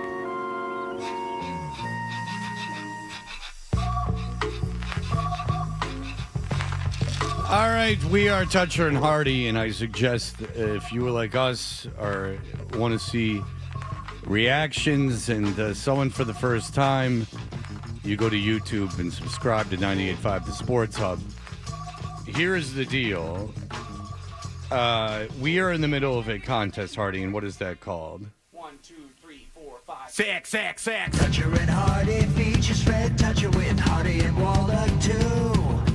Adam 12 and Nick and Ryan. But the most important person is you. Sixth man. The New Woke Order. Sixth man. I'm totally blind, by the way. Sixth man. A lot of people are going, ooh, oh. Sixth man. 6 is a very seductive number. Wow. All right, we started off with 8 people. And the first round was Blind Scott versus Sarah from Everett. Sarah from Everett won that. Then we had, at one point, a Guy from Machine against Al Cole, and that was a championship matchup. Guy from Machine won that. Then we had Adolfo versus Bird. Bird won that, and Robbie Roadsteamer against AI Sarge. Robbie Roadsteamer won that. Then the guy from Machine beat Robbie Roadsteamer. He will be in the finals, which will occur next week. And we have something special for the finals. It won't be just having the people on and you voting. We're going to have them do some stuff. But this is someone, Hardy, we're very... I don't know. Somehow this seems wrong to me. I don't know. Sarah actually requested intro music. Oh, she wants her own intro music? All right, well, we can get to that when she sits down. Yes, I will play that when she sits down. Still not here. Well, this might be a Sarah issue, not a Nick issue. No, I was getting her intro ready, music ready. Are you ready to have her brought into the studio? Oh, yeah. You can play it. Go ahead. Go right ahead. Okay. Oh. Here comes Sarah. She has a leash in her hand. Oh, that dog. Does she have intro music? I'm going to play it right now. And you'll appreciate it because there's a reason behind it. She asked for this particularly. She wants you to know that she is not a threat. Oh, so she's playing minor threat. Exactly. All right. Oh, Hardy's hugging her. She has 2 dogs with her. They are not big dogs. They're small dogs. She has a U.S. Open bag on, obviously. That is a British Open bag from the 150th. All right, so she's doing that. Open Championship. She has a green, like a turtleneck situation that with a short skirt. She's handing Hardy Titleist golf balls. She's in her bag. She's grabbing things from her bag. She's brought gifts for all of us, a sleeve of Titleist Pro She's V1s grabbed for me. a Cool Keith T-shirt. That's very kind of her to do. Yes, Adam, I will give it to you. Hold that up for the camera, Fred. I want to see what the Cool Keith T-shirt looks like. All right, so she gave me bird seed. she gave Sarah. Bird seed a great from me. shirt. Thank you. Let's get So the Sarah- get a good look at this. Yes, she Thank got.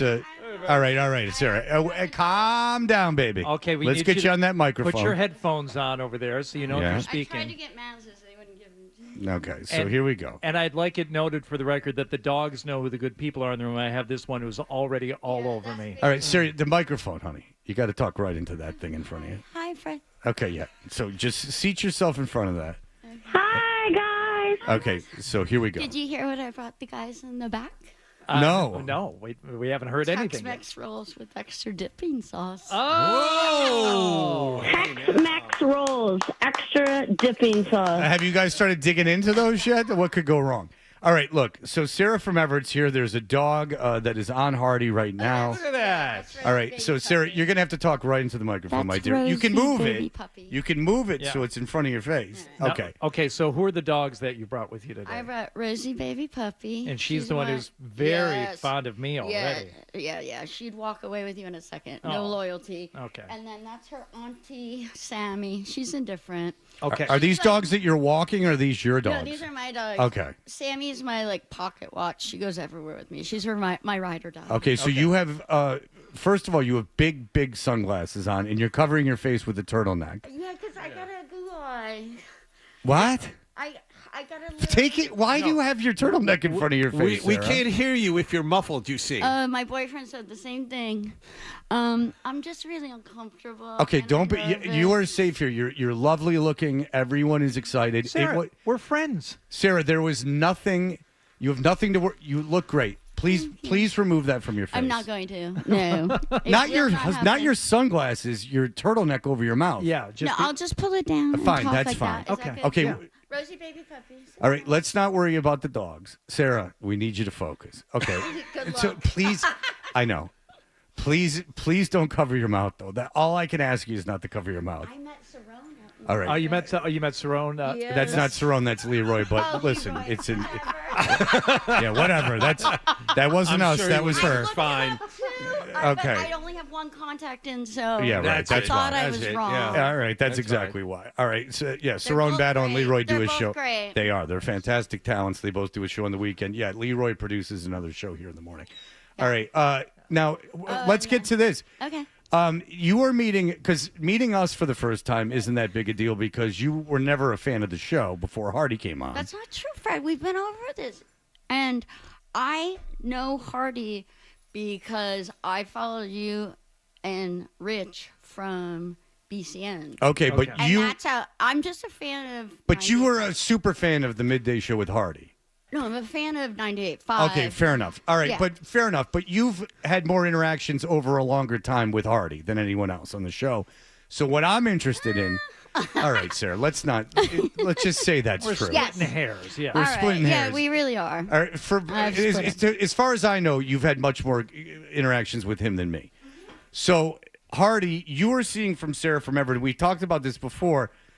She's acting a lot like I think she'd act.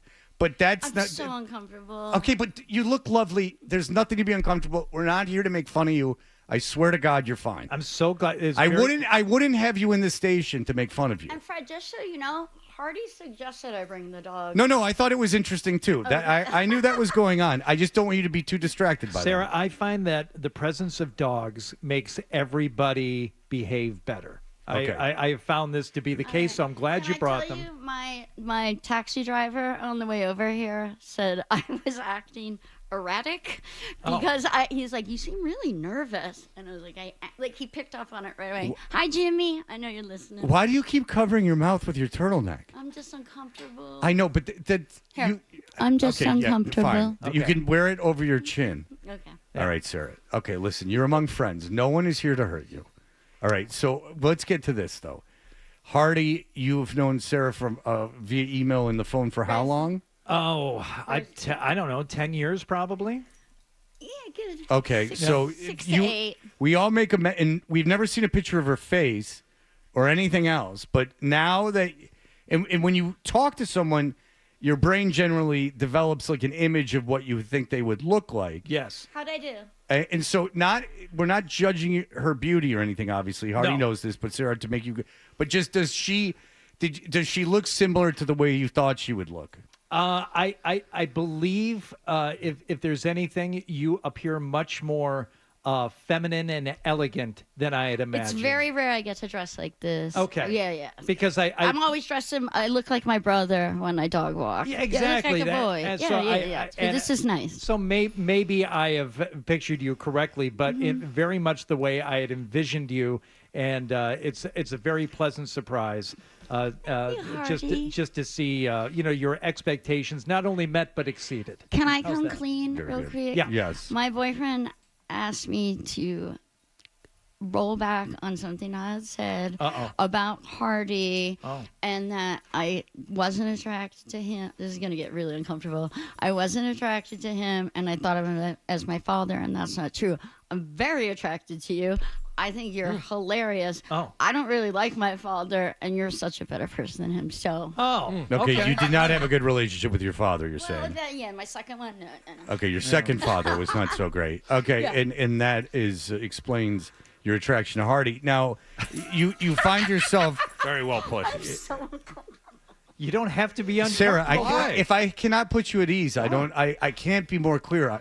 No one is here Can to I make just fun tell of you that my friend said, "Don't do it. Don't do it." Why? Why? Well, they watch on YouTube. I don't, and they That's a said they're good thing. really mean. Yeah, but don't worry about YouTube. Okay, It's a whole thing. okay. You can't don't. That's just Okay. you can't win. You could come in here. You could have done anything, and they're still going to be awful. They're awful to us.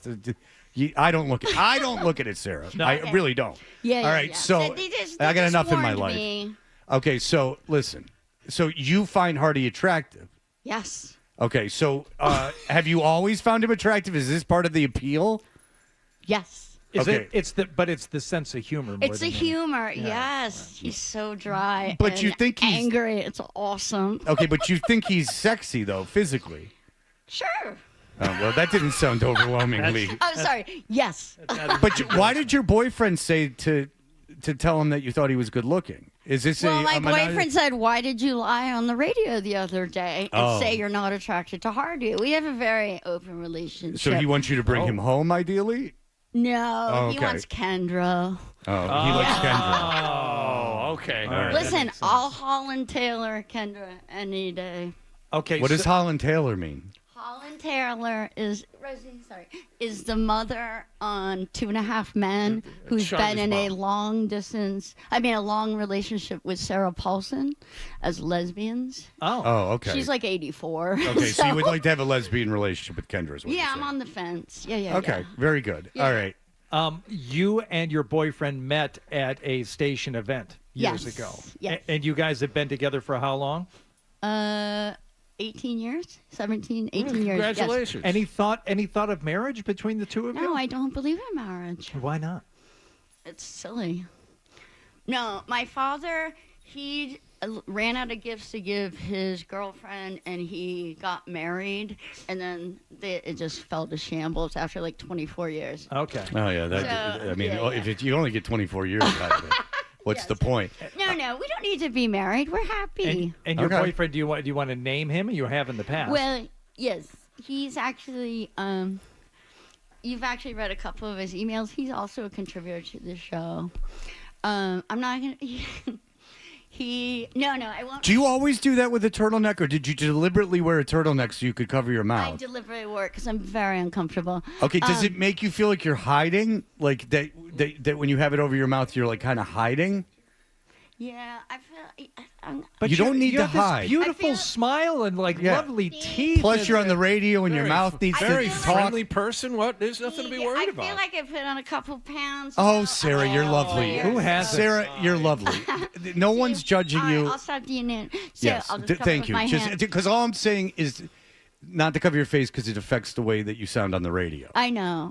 He told me that too. And you so look don't do it. lovely, so there's no need to cover your face. Fred, you're being so nice today. I don't want you to feel uncomfortable. I told you a million times. I didn't want to have you come in and make fun of you. I'm not here to make fun of you. Okay. I'm literally the you and Hardy and you guys meeting for the first time was enough for me. Now, yeah, so you say you got to hug him. I want to explore this. So you say you got to hug him. No, come on, he's a Sarah. lovely dog. We're talking. Okay, All right. sorry. So I know. You're The you're dogs nervous. are fine. The dogs are fine. They're Okay. fine. They can make all the noise. Let them go to the bathroom on the floor. Sarah, I'll tell you a story to make you more comfortable. When I first started WBCN, I brought my dog in one I of the know. first days that I worked. I was listening. My dog ran up the stairs, and at the time, there were corporate people upstairs. Took a dump. And there was a guy named Tony Berendini. Who was like the GM of WBCN. He was like one of the Godfather, like one of the scary guys. By that time, he was up in like CBS corporate. Like Yeah, he was old a secret school, corporate. big- He was a powerful man, and my dog immediately didn't take a dump, but peed under his desk. Yeah. And that was the first thing that happened, and that was like my first month at the station. So Yeah. you're fine. Yeah, you don't I have think to that worry I've got enough. Did you see my wound? All right, so you have stitches all over your palm. Yeah. So that wouldn't be a place for playing self hard harm. this week. All right, what did you do? I was. Hold it up for the YouTube Yeah, let's see camera the there, so camera there. people can see. Oh, It's yeah. almost a Jesus-esque. Goodness. Yes. Wow. That looks really bad. Yeah, it's bad. It's What bad. happened? I was I tried to stab my boyfriend. No, I'm kidding. I was carving A body. butternut squash. I'm going to move that microphone a little closer to you. I was Dude, it's not- I was carving a butternut squash, and our peeler was old. Yeah. Yeah. So I got out the paring knife, and as I went down, it flipped.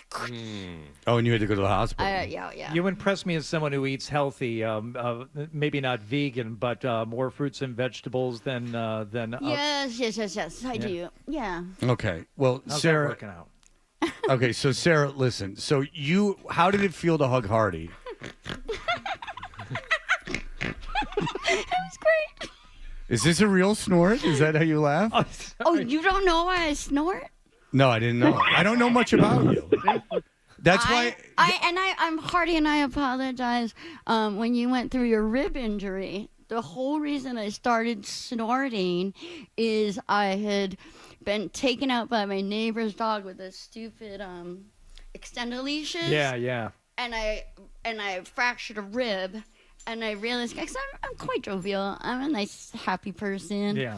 And I realized if I snorted, it didn't hurt as much. Oh, instead. Okay. Yeah. Okay. And then over the next year, I hurt my ribs 3 more times. So Walking dogs? no. I was doing the Maisie, if you're listening, I was doing the worm at my best friend's daughter's bar mitzvah. Okay. And they were giving out baby disco balls on a necklace. Yeah.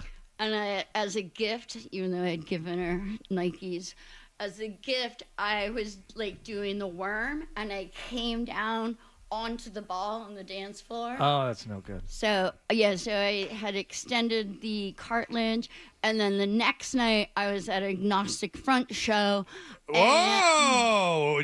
Harley Flanagan's Agnostic Front. Yeah. And I got roundhouse right in the chest, and I went down, and I had to pee, and the girl had to unbutton my pants for me because that movement. Oh, that's so hot. And that got you down the road of exploring maybe a same-sex relationship with Kendra. Okay. All right. Well, look, we've had Sarah. There's going to be plenty of time for you to get to know Hardy during the break. I want to ask her to do one thing on the air, which she has done over the phone with us before when she was out walking dogs. She's got a special way of calling dogs, and she doesn't believe in treats in order to get dogs to. Well, how do you call your dogs when you want them to be by your side? Will it work in here, do you think? No, I'm nervous. Okay, she's too nervous. The dogs can sense that. All right. Well, Sarah. She did get her attention. Yeah, Rosie did look at it. Hardy, have Nick come in here and make Sarah comfortable. No, let's. We have a whole commercial break because I have to urinate like there's no tomorrow. For Hardy and you to get to know each other and to maybe you could calm her down, explore the relationship, and you guys can explore your relationship off mic. But we have someone else joining us next. Right, Adolfo. Right. But I'm more interested in what's happening during the break between the two of you because I have to go to the bathroom too. No, you don't. All right. So we'll be back. Sarah from Everett and Adolfo will join us again. Sarah will get so comfortable she won't cover her face again. We'll be right back. More Toucher and Hardy next.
so many emails, texts from friends of mine, all very complimentary of Sarah, and one of them that I think that will speak to you, Fred, as an SNL fan. No, nothing from Blind Scott.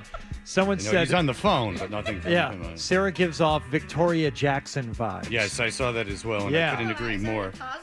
Victoria Jackson from SNL? No, it's a very positive thing. Oh, yeah, very positive. Very positive. Not Because she seems a little right but into I the like microphone. Her. I'm a big fan. She seemed, okay. Okay, so Sarah, and don't even worry about it because we've discussed it. Because you are sensitive about all this. We're not gonna make an Instagram video or anything of you. You can't. I don't care. You don't care? No. Okay, well then we will because I thought that it might be nice because you're Can very. I cover my face? No. It's already. It would be of you on the show. Yeah, it's been all right. I was trying to be 20 minutes of you being on the so show. Sarah, I was. I had to urinate, and I also had to be honest. To I leave had hard. to urinate too, and I didn't get you. Yeah, I'm sorry about that. We told you absolutely not. That happened.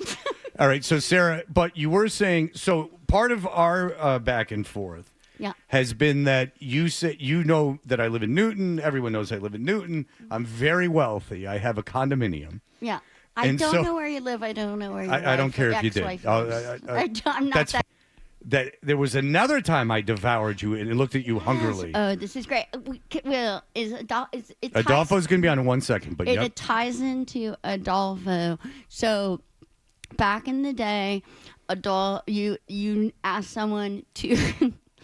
I came and heard that they do. You asked someone to come in and teach Adolfo how to hand dollar bills to strippers. So I called in, and on my way in, I was attacked by a feral cat. I'm not kidding.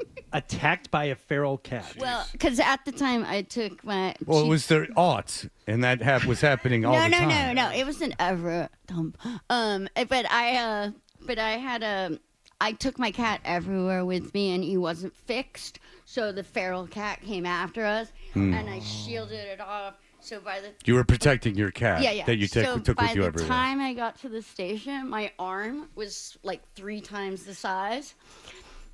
And I think you thought I was slow. I don't know what the term is. But you just were not, you did not like me at all. And then when I walked out, you go, whoa, wait a minute. She has a really nice body. And you brought me back in. Wow, what an original show I was doing back then. Sarah, as a caretaker of animals, is it commonplace to take cats outside of their environment and take them around? Is that something cats generally like? Well, my cat, he was raised as a dog.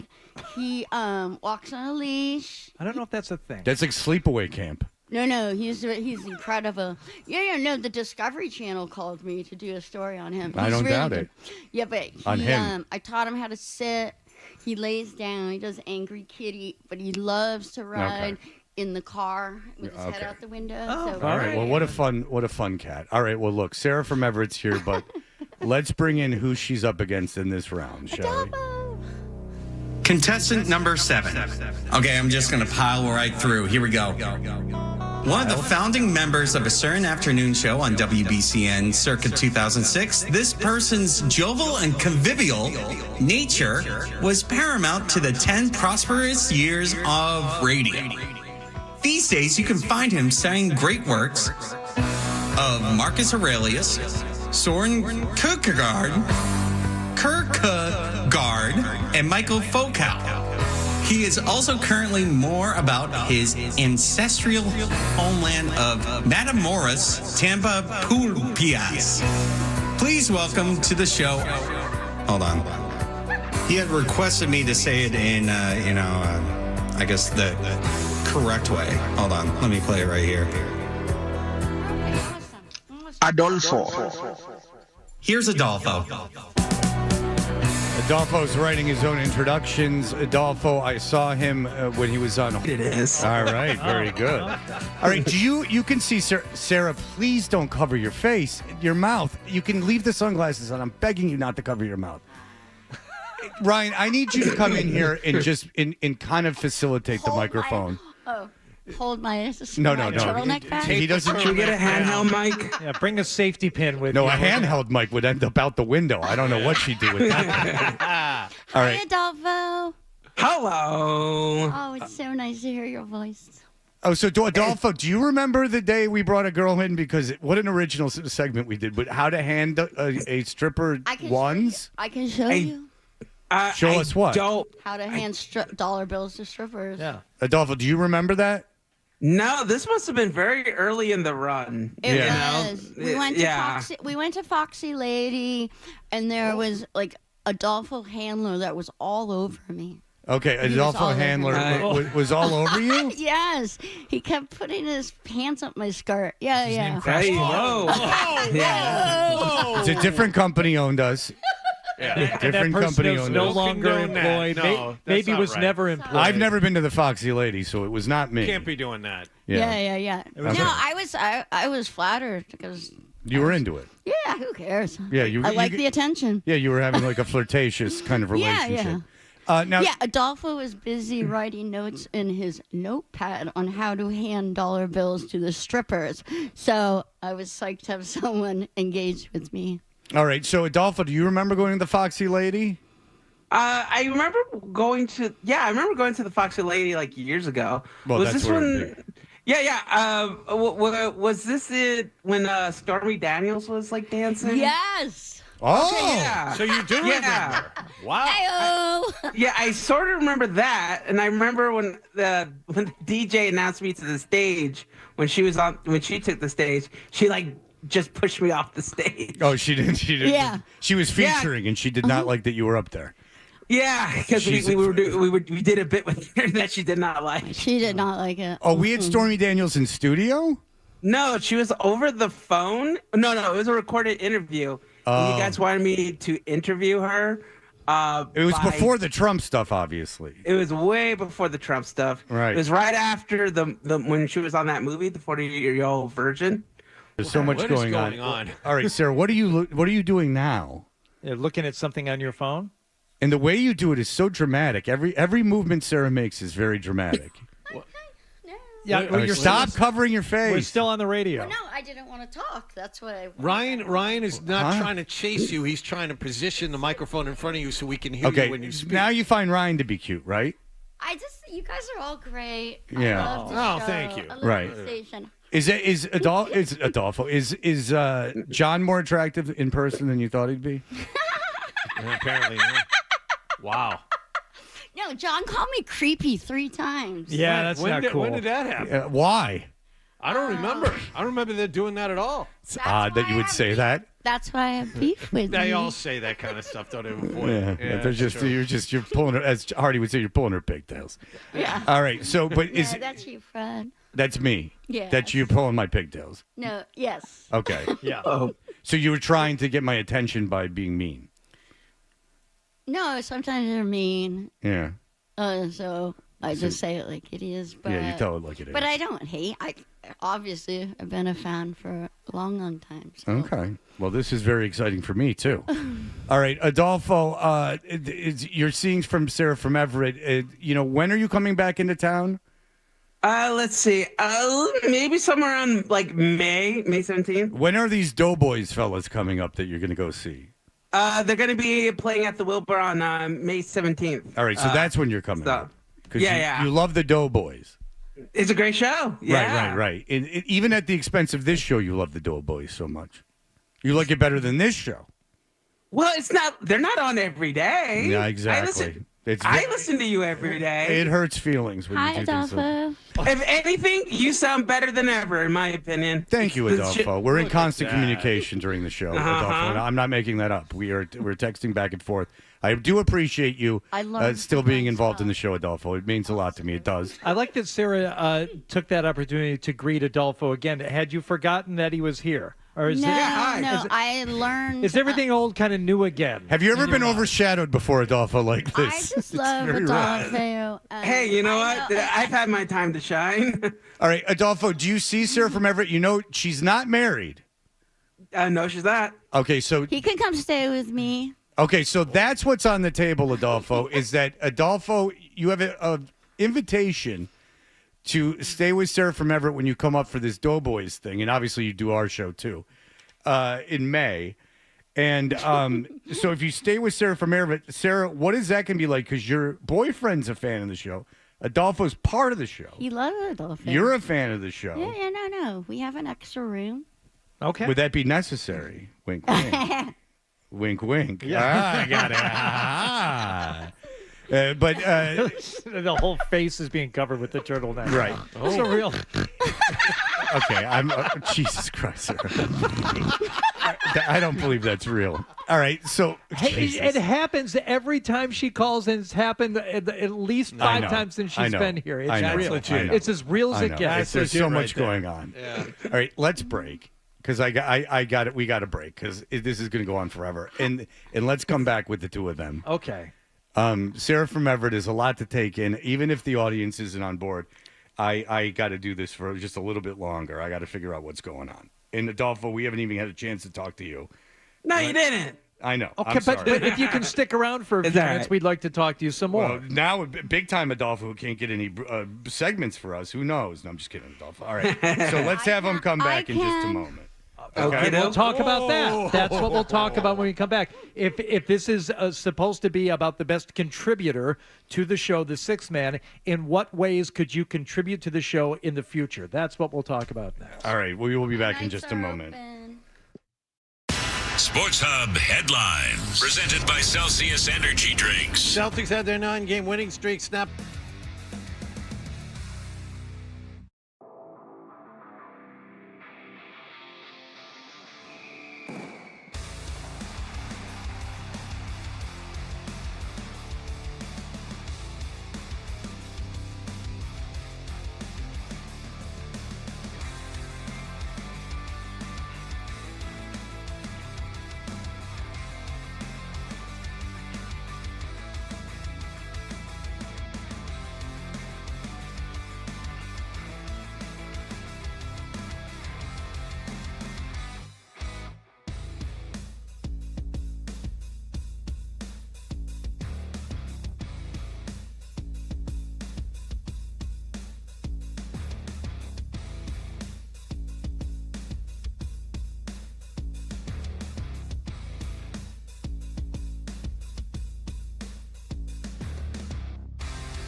Hey, we're Toucher and Hardy as we finish this up. I think Ryan is working on other stuff. All right. Ryan figured out that you could handle the microphone on your own. Just remember to keep talking right into it. Don't cover your mouth, please. Okay. All right. Sarah from Everett is in here. We're meeting her. I guess I have met her before. I'm the one guy who's met her before. I guess we did a very original bit in 2006, sending her to the Foxy Lady with our own Adolfo Gonzalez. So this is all an unintended, who knew that Sarah from Everett has met me and Adolfo, and me and Adolfo are both here, and we thought Hardy had the biggest connection with her, and here we go. Wow. All right, Adolfo, hello. Hello. Do you ever go to strip clubs there in Dallas?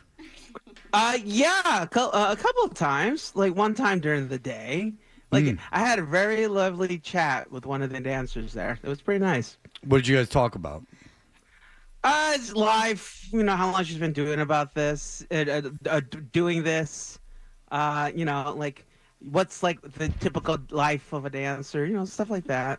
Okay, and what did she say? Were you trying to get her out of the business? No. I was enjoying her conversation. Okay. You know. And did you end up getting a dance from her, or did you just leave it at the conversation? No, we had to dance. Come on. Okay, because that's good. Because if they're gonna sit there and talk to you for that long, the least you could do is pay them. You know. Right. You're paying for their time. Sarah, if Adolfo is going to make this a habit of having conversations with exotic dancers, you already instructed him how to hand a dollar bill to a dancer. Yes. What would be some conversational tips you could share with Adolfo if he was trying to talk to? I've got bills. I wasn't prepared for that, but I can show him the significant ways. Can I? Into the mic, please. Oh, Thank yeah. you. Significant ways you can double fold via. You can just fold it over. My favorite was I was once invited by our courier service at the modeling agency to a Christmas party. It was at Alex's in, it's like Western Mass or something. It's BYOB. And they had a... Nice party. Yeah, great. And they had a porn star that came on, and she put a shot between her boobies. Mm-hmm. And if you got it, and I goosed it right in. Okay. And then she took, if you got it in, you got a signed autograph of her. But before, What a prize. Yeah. No, wait. It's even worse than Autograph from a naked chick. Yeah. You've already gotten the prize. You've seen her Even naked. worse than that is it was rolled up. She took it, she rubbed it through her crotch, and she tried to put it into my friend's mouth, and I volleyball spiked it. I was like, don't put that in your mouth. Yes. It's so gross. Yeah. So, Leave it on the floor and stomp on it. yeah. I can help Adolfo in any way at the strip club. Well, this is... Adolfo, when you come in May, would you like to hang out with Sarah? Would you like to stay at her house? This is not a question. Well, my schedule's pretty stacked. When I come, there's other people I got to see that I didn't see the first time around, that I haven't seen in years. That's okay. So I mean, she's a lovely lady. But yeah, if like anything happens with my accommodations, I'll definitely hit her up. Okay. What if you could stay longer? Because the last time you were here, you kept pushing back your return to Dallas. Would you stay with her? Is there a circumstance where you'd stay with her? Yeah, if it's a circumstance where I'm like, oh, it looks like I have more time than I expected, I can change the flight back, if something were to happen, I could probably. It would be nice to have like a friend. Are you looking for me to pay for this airfare? No. You're sure? I'll pay for you. I'll pay for it. I'll pay for it, Adolfo. Well, I'll let you know. Okay. You let me know at your convenience. You could take my Mini Cooper. Adam 12 didn't want. You would let Adolfo drive your car. The one that you were. He has a driver's license. The one you were going to give 12. Absolutely. Does he have? He has a license now, right? Yeah. I don't care. I want it off the property. Is it a stick shift though? No, it's a fake stick shift, so that's why it never got stolen in Everett. Because it looks like a stick. Gotcha. All right, Adolfo. Now, have you had success driving the car? I know that you had an incident. You lost a job because of your driving, right? Yes, I did. I've gotten better. Okay, Like, how did you lose it? Can you explain what happened? How did you lose your job because of your driving? Well, when I was backing out, I thought I hit like a pole or a tree, but it turned out I hit another car. Right. So yeah. You were in a house doing some They're everywhere. like electrical work, and then you ended up backing into a car. Yeah, pretty much. Right. But no one was hurt, thank goodness. So yeah, it's just. Adolfo, any ideas for how you might contribute to the show next? Next time you provide us with something. The last time you were at the state fair and you got some great audio for us. What do you have coming up next? Do you think? Well, right now it's just I'm just catching up on things. I've been scribbling down like I did. Oh, please. No, go ahead. I'm sorry. Yeah. Okay, no. Yeah, so all right. Just like street audio. I had some ideas written down. Okay, good. Well, good. All right, look, I think that I'm exhausted at this point. Adolfo, everyone loves you. Yeah, Adolfo. Bye, Adolfo. Bye. He is going to be going up against Sarah from Everett, who delivered. Everyone loves Sarah from Everett. Your mere presence is contribution enough, and you keep coming up with new ways of adding to the shows. So. Are you talking to me, Hardy? I am talking to you. Thank you. Oh. That's so nice. Yeah. Can I tell you my idea? Sure. Yeah. I would like to take a full gummy and go to a movie with Bird, because I know he likes the marijuana. Done and done. And then do a Sure, we can do that. There's no problem. That's great. Are you high now? I had some liquid courage. Yeah. Okay, you're drinking. Okay. There's alcohol in the mug. Yeah. Okay. Very good. Okay. This really is like WBC. 2006 all over. Listen, what do I This care? is if you going to be a drink? tough vote, everybody. Bring me back. All right. Well, yes. Very difficult vote coming up. All right. Well, Adolfo, thank you. Sarah from Everett, thank you. And you know what? Oh, I was going to say something, but then you did it. I was like, have you noticed that she's not putting the turtleneck over her face anymore? Oh, yeah. And then I she stopped. did it. You did She's stop for a becoming a while. pro. You were becoming more comfortable. All right. Well, that. Now, look, this is up to you guys. Adolfo, good luck. Is a very seductive number. All right, so this is up to the audience. Is it? She just threw her headphones down. I don't know what's going on. The mic drop situation. I'm so tired between my anger at Nick earlier and now it's Sarah from Everett and Adolfo. It's so much to process. We'll get the poll up and let you know at the beginning of the next segment when it's live. Okay. Adolfo, thank you so much. Everyone loves you, Adolfo. And Sarah from Everett, what a lovely time meeting you. We will be back in just a moment. You're listening to Toucher and Hardy on the Sports Hub. Find quality produce at Whole Foods Market. Get 4 yellow mangoes for $5 with Prime through April 8th. Have them alone as a tangy snack or dice them into a jalapeno salsa. While supplies last, shop in-store or online. Terms apply. Hey, it's Maz for Window Nation. April is a great time to spruce up around your house, especially during Window Nation's Buy 4, Get 4 free sale going on now through April 30th. There's no limit to how much you could save, and if you buy a house full of windows, they'll include a free entry door as well. Plus, you could get new windows and pay nothing until 2027. Just imagine what you could do with all that extra dough. Hurry, the sale ends April 30th, so don't wait to schedule your estimate at 866-90Nation or visit windownation.com.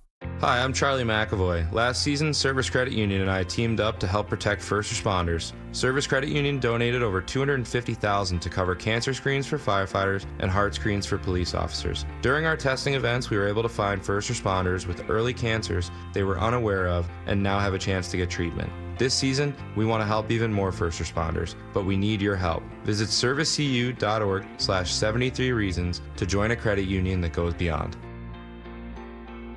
Innovation is at the heart of every Polestar car, and their electric SUV, Polestar 3, is no different. From the intuitive infotainment system to its head-turning design, Polestar 3 is for drivers unwilling to compromise. That means merging a spacious, luxurious interior with the torque and handling of a sports car. Visit Polestar Boston today for competitive lease offers and book a test drive for Polestar 3 at polestarboston.com. Reed's Ferry Shed Spring Sale, 10%.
people. From the Town Fair Tire Studios, this is your home for every Patriots game.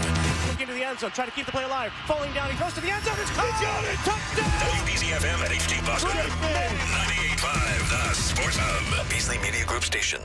Essential Sports Hub headline. Presented by Celsius Energy Drinks. Celtics had their 9-game winning streak snapped last night by Miami, 124-103 at TD Garden. Drew Holiday, Kristaps Porzingis, and Al Horford all sat out. Jaylen Brown's team did not have a lot of energy in their first game back from a 6-0 road Long trip. road trip.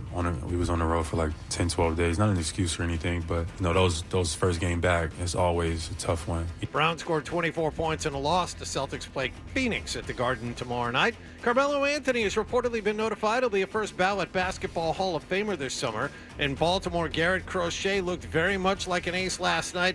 He threw 8 shutout innings, allowed 4 hits, and struck out 8 to lead the Red Sox to a 3-0 win over the Orioles. Trevor Story added 3 hits, including a homer, and Rafael Devers had his first 2 hits of the season.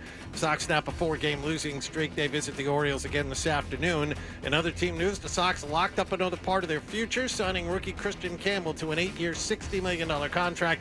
It also includes a pair of club options for 2033 and 2034. And the Bruins will try to end a 9-game losing streak this evening when they visit Montreal. Ryan Johnston and Bob Beers have the pregame at 6:30 and the face-off at 7 here on 98.5 The Sports Hub. Sports Hub headlines are brought to you by Service Credit Union. They've teamed with Charlie McAvoy again this season for 73 reasons to defend New England's first responders. Visit servicecu.org/73. I'm John Wallach on Boston's Home for Sports, 98.5 The Sports Hub. Your next update at 9:30. Start your day. Ooh, that's a good one. Work through your day. What's that thing we do at the end of the show? And end your day. I'm not giving you an opinion. I don't know. Right here.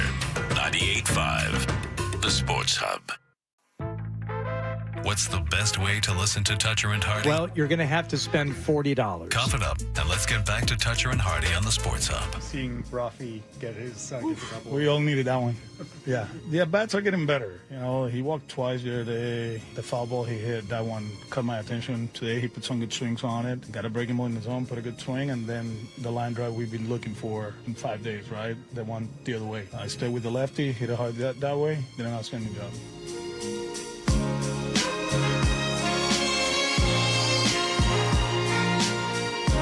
Hey, we're Toucher and Hardy.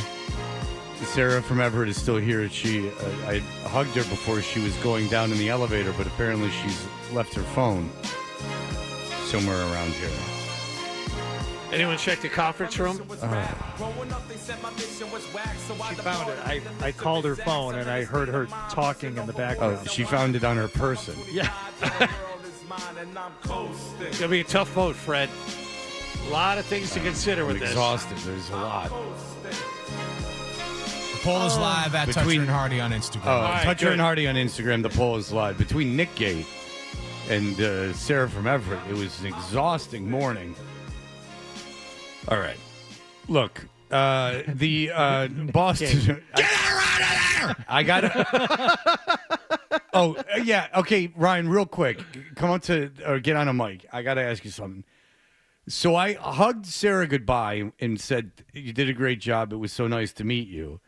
And then I heard her mumbling insults. What was she saying about me? She was like, God, he's so insincere or something. Oh. Whoa. All right, whatever. I think she was joking, but Ooh. I don't know what to tell her. That's not right. I couldn't have been Behaved nicer. like a gentleman the entire time. All of us did when she was in here. Look. All right. Well, look. So here's the deal to sports. Okay. Garrett Crochet, I love the deal when they did it. Instead of going hog wild in free agency, they used some of their farm system that they've, weren't moving anyone, and they were able to acquire him. Then he extended him at a pretty good deal. And then it comes out that Kristen Campbell, who's now going to be their everyday second baseman, they are able to extend him, and they have him for basically 10 years if they so choose. Campbell gets the security. He just got called up, so he gets the security. He gets the money right away, and that's in it for him. As I told John, I think that this speaks to in 2 years there's going to be a salary cap. Because, and I think the players' agents know it, because there has to be an incentive to sign that long-term a deal now. When they knew the salary cap was going up in the NHL, you heard players like waiting to do deals because they knew that it was going to go up. When you know they're going to institute a salary cap, you know that you would want to get your deal done now.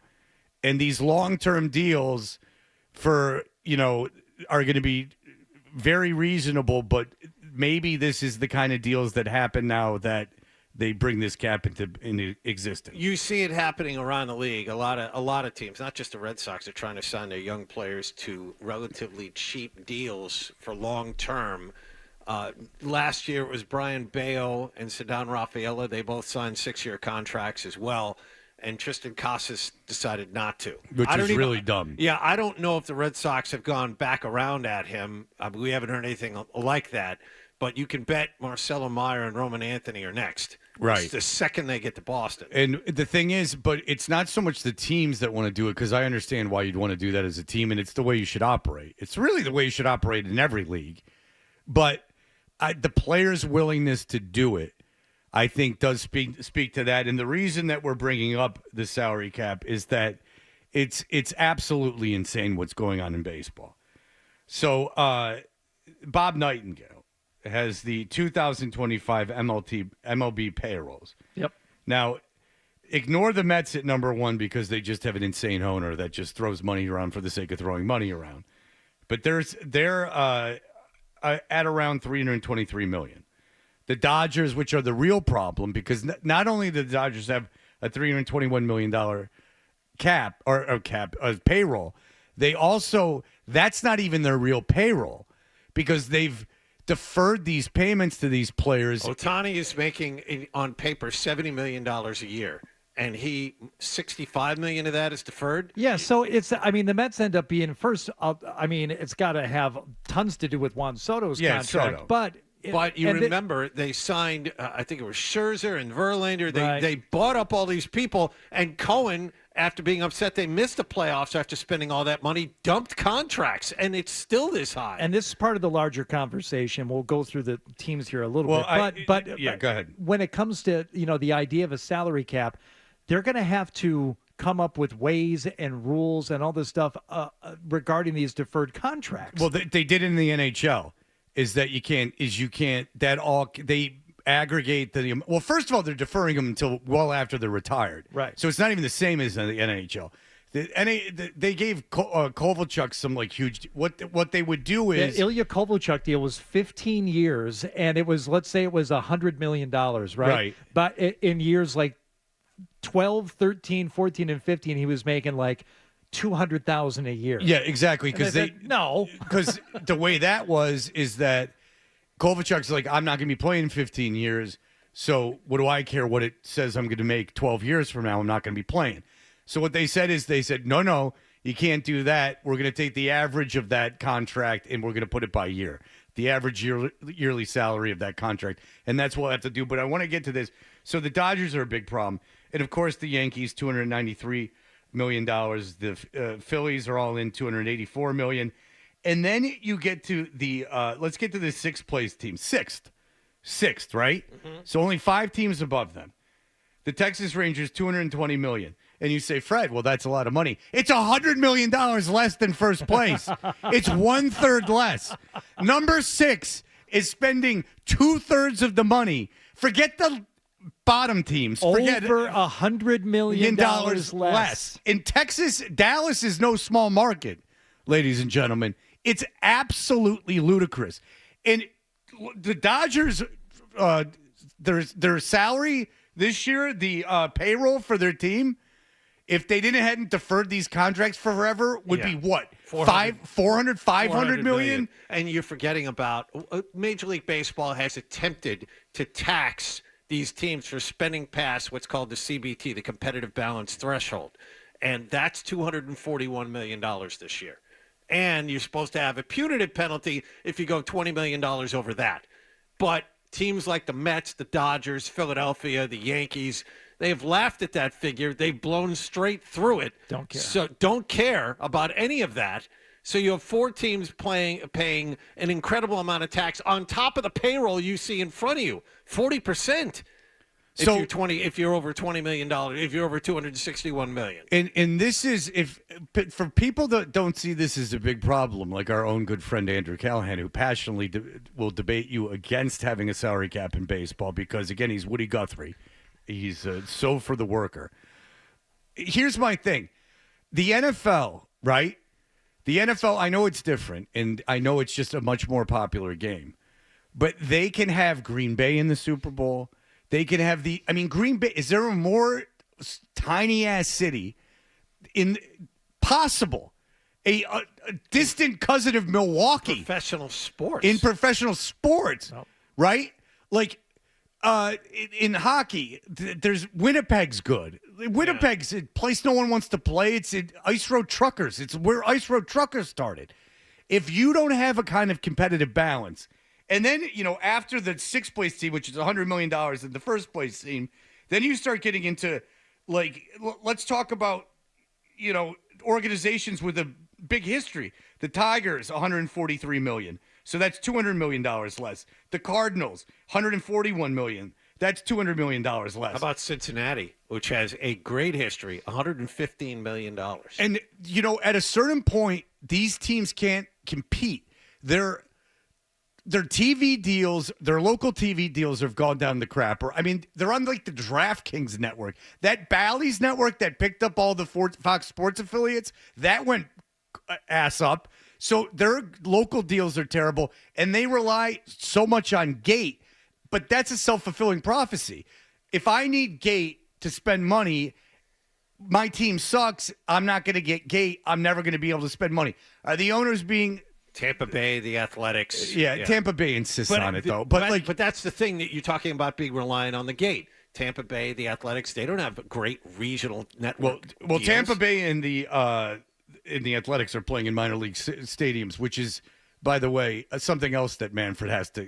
It's an embarrassment. It's the most literal JV thing on the planet that you have two major. And look, it's not Tampa's fault, but there should have been some sort of plan where they're not playing at the Yankees spring training facility. That's ridiculous. And the whole athletic situation is almost inconceivable for a top four major sport. So where does this all lead? So if you don't, so let's just agree on this. We all agree for a sport to be at all interesting to the country, there has to be a slight competitive balance. You have to have that. Teams have to be able to compete. You can't have 32 teams. You can't. So the quick math. You can't have 26 of those teams unable to compete on a yearly level because they're $100 million less than the first place team. The argument has been over the last few days since all of these figures have been put forth that when was the last time Major League Baseball had a repeat champion? It's working because Major League Baseball, there isn't a dynasty. The Dodgers haven't won 5 in a row, at least not yet. So the system is working just fine. Okay, and I will give you this, is that the system works fine if you draft well, you bring the kids up, but then you have that window, which sucks as a fan. Because you have, if you're a Baltimore fan, they can't bring in a big free agent, so they have all their kids. They hit on a bunch of these picks. Kansas City. They have all these kids up. They're not going to be able to keep them. So at the trade deadline, they can bring in a guy on the last year of his contract. They can bring in a CC Sabathia in the last year of his contract, and you can take a shot at it once. But that fan base knows I got a 3-year window here. Like Pittsburgh with Paul Skeens, they're never going to be able to keep him the way things are structured now. And so it sucks to watch something that is going to go away. It makes it you feel like you're rooting for an inferior product. You feel like you're wasting your time. You're wasting your time. Don't get too attached. De La Cruz, these players that are stars, they're not going to stick around. And so that's horse crap. First of all, Texas is a major market, and so don't give me that they won a World Series. I mean, they're a huge payroll in a huge city. But they'll go Arizona. Well, first of all, no one was on that Arizona team, and second of all, where are they now? It sucks to root for something when there's an end date to it. And the NFL, at least conceivably, these small markets can stay competitive. There's a cap. Everyone spends up to the cap. The cap is a nuisance because you can't spend over it, right? That's what the nuisance of the salary cap is. In hockey, on what kind you have, but yes. No, I'm saying in football. Oh, in football, I'm sorry. And then in hockey, it's a nuisance. Now, in the NBA, it's quantum physics to figure it out. I understand that. But now baseball has to decide what kind of cap they want. They got to get, but they got to get a cap. Owners are going to go after this in 2 years when the labor agreement expires. The thought is, and this is widely reported, that there's going to be a lockout because the players' union is never going to, in their minds, never going to. No, they have to have a lockout. But there's going to be a lockout, and so the owners, I would bet, if I was a betting man, and I suck at it, but if I was a betting man, I'd say, okay, we'll give you a cap, but we'll also give you a salary cap floor to make these teams that we talked about, the Athletics, Tampa Bay, spend up to an arbitrary figure, say $100 million, whatever it is. Yeah, okay, but let me tell you why if I'm a player, a general player, I don't mind this. For the first time ever, the average player's salary is $5 million in Major League Baseball. That's great. But players are getting younger and younger and younger. The amount of 30-year-olds in the game, like even 10 years ago, has shrunk precipitously. So if I'm a regular player, a good player, like a player that could play for 10 years, it's in my best interest almost to get a cap because now teams like Pittsburgh and Baltimore and Cincinnati and St. Louis this year, who's tried to get rid of Arenado and wouldn't leave, they're just playing their kids and saying, F it. If I'm a veteran, I'm like, dude, I want to have a sustained career. If I'm making $10 million a year, I'd like to play 8 years in the majors, get out of here with $80 million, in theory. Get out of here with $80 million and be, not have to worry about some money for generations.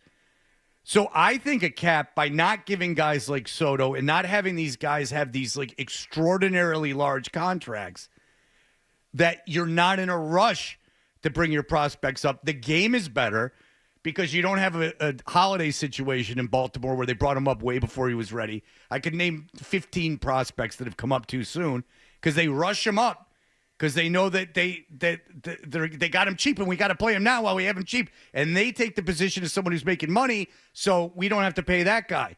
You put a cap on this, maybe you're more apt. I'm sure there's a counter argument from someone that could be made. But to my mind, that kind of levels everything a little bit and allows for longer careers. I hope, and it can't do it the way contracts have been structured. We were just talking about the Ohtani deal. They can't have it be a hard cap. I would like to see that, to see what Major League Baseball teams do, but I don't think it's possible. And we talked about this before. The Yankees are pissed. And that's the thing, is that when the Yankees are pissed. They started cutting salary. I mean, they spent a lot of money. Fried, Garrett Cole, Giancarlo Stanton, Aaron Judge. I mean, just those four together is more than what the Athletics pay for the entire team. Right. But in fairness, the Athletics did sign one of their own last offseason. Yes. Wasn't it I think the Pirates this offseason signed their first free agent that wasn't a member of their organization in like 10 years. That they went out and signed a free agent. It was something ridiculous. So when the Yankees are pissed, it's not just, St. Louis putting their hand up, and it's not, Oakland putting their hand up. When the Yankees are pissed, and you get that if you get that Yankees fan base pissed, that's the country. And it's a lot of the baseball writers and a lot of the baseball analysts, and it's everybody. Knicks and Yankees. Yeah. Those are the teams. Knicks and Yankees. That's true because the Red Sox threw their hands up about 5 years ago and decided, okay, we're not spending any money on anyone. We're going to get scrap heap relievers to pitch for us. And you're one of the cans. You're one of the has. You're not one of the have-nots. I know. But I'll tell you what, if I own the Red Sox, I don't want to – I'm not being Cohen. I'm not throwing out $320 million on an effing baseball team. I'm not doing that. But it's almost silly to, when you're examining all the parameters and all the different ways teams can be better than another due to ownership and drafting and luck and whatever it is. Okay, at the very basis of it, the starting point, can you have a league and have competitive balance where essentially the Mets with Juan Soto are paying that one player essentially the entire salary of what the Miami Marlins are playing their entire team? Can you have essentially a fair and balanced and competitive league when that is the case. And Yeah. I don't see how you can. 15 years, $765 million deal. What's 765 divided by 15? He's on the books for about $61 million this year, and the Marlins are paying their entire team $67 and change. And so you could say, well, the Marlins are cheap. Well, yeah, put a floor in. Put a floor in, And exactly. the floor would be $150 million. Yes, The way I look at it yes. is the floor would be like 110 to 150 million, maybe 140 million, because the Cardinals are at 19th at 140 million. That seems like something that teams could do, that you would have to put a floor of 140 million. Looking at it, maybe I'm wrong. I'm off by, but not by a ton. 140 million. If I'm an average player and I'm part of the union, my vote means as much as anyone else's. I'm not completely against this. Why? So two guys can make all the money? I don't like that. Spread the wealth around. All right, we'll be back in just a moment. I'm sure everyone's loaded with emails and they're of varying thoughts, but we will have that for you. I can't believe Sarah from Everett insulted me on the way out. I don't think it was an insult. We'll get into it next. Okay, all right. Today's been very hard on me. Very hard on me. Very taxing emotional. Very taxing emotional Yes, to me. Thank you. Were you emotionally exhausted, Fred? I am. I've learned about That's something neurodivergency. I've you learned and so Nick much. have in common. You're both emotionally exhausted. No, Nick and I are good. All right, we'll be right back. You're listening to Toucher and Hardy on the Sports Hub. Hardy here for Beantown Home Improvements. They understand. They understand that you don't want to get ripped off, that you're going to shell out money, so you want actual, this is a crazy concept. You actually want good quality workmanship, and they understand you don't want some shady guy or girl or anyone coming to your home and giving you the runaround and stuff. No. So they're going to do three things for you. Number one, they're not going to rip you off. Number two, their workmanship is top quality. And number three, they're anything but shady. Real upfront pricing. Jim and his entire crew will tell you what job needs to be done, how they're going to do it, what it's going to cost. And then, crazy as it sounds, they'll do that job at the price they say they're going to do it, and it's going to be a quality job when it's done. Nuts, right? What a novel concept they have at Beantown Home Improvements. Call them up, 44 Beantown, or go to beantownhi.com. What's better than a limited time deal? An unlimited time deal. That's why Wendy's $5 Biggie Bag with a Junior Bacon Cheeseburger is available all the time. For the best deal of all time, gotta be Wendy's. Unlimited time does not mean forever. U.S. price and participation may vary. Prices may be higher in Alaska, Hawaii, and California and via third-party delivery. You know, most kids love to play baseball, but not everyone can afford the equipment. So drop off like new, clean baseball or softball equipment to any Jordan's Furniture. And this season, there'll be some happy kids running around the bases because of you. Boston Lawn Mower, the power equipment superstore, has moved to 2 Bridle Lane in Westboro, just off Route 9, around the corner from their old location. Whether you're a homeowner or commercial landscaper, Boston Lawn Mower is your home for top quality power equipment, sales, service, and parts. Boston Lawn Mower is your one.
I thought guys stepped up in different times. Zolak and Bertrand, weekday mornings at 10 on the Sports Hub.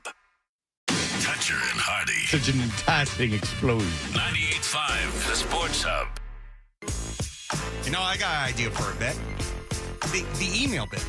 We should do the email bit. It's a great idea. Let's do the email bit. All right.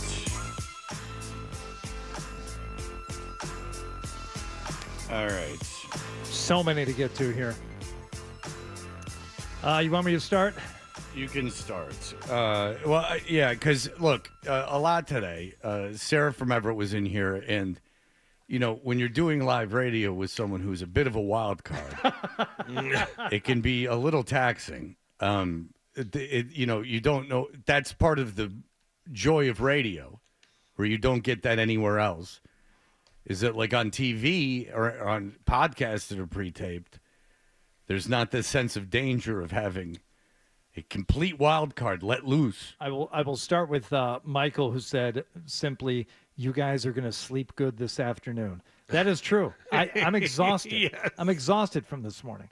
But Don, a lot of pressure steering that whole thing in for us. A lot of pressure on us. Don wrote in, Fred, I can assure you it was compelling radio. I even checked the comments in the YouTube feed, and they were flummoxed.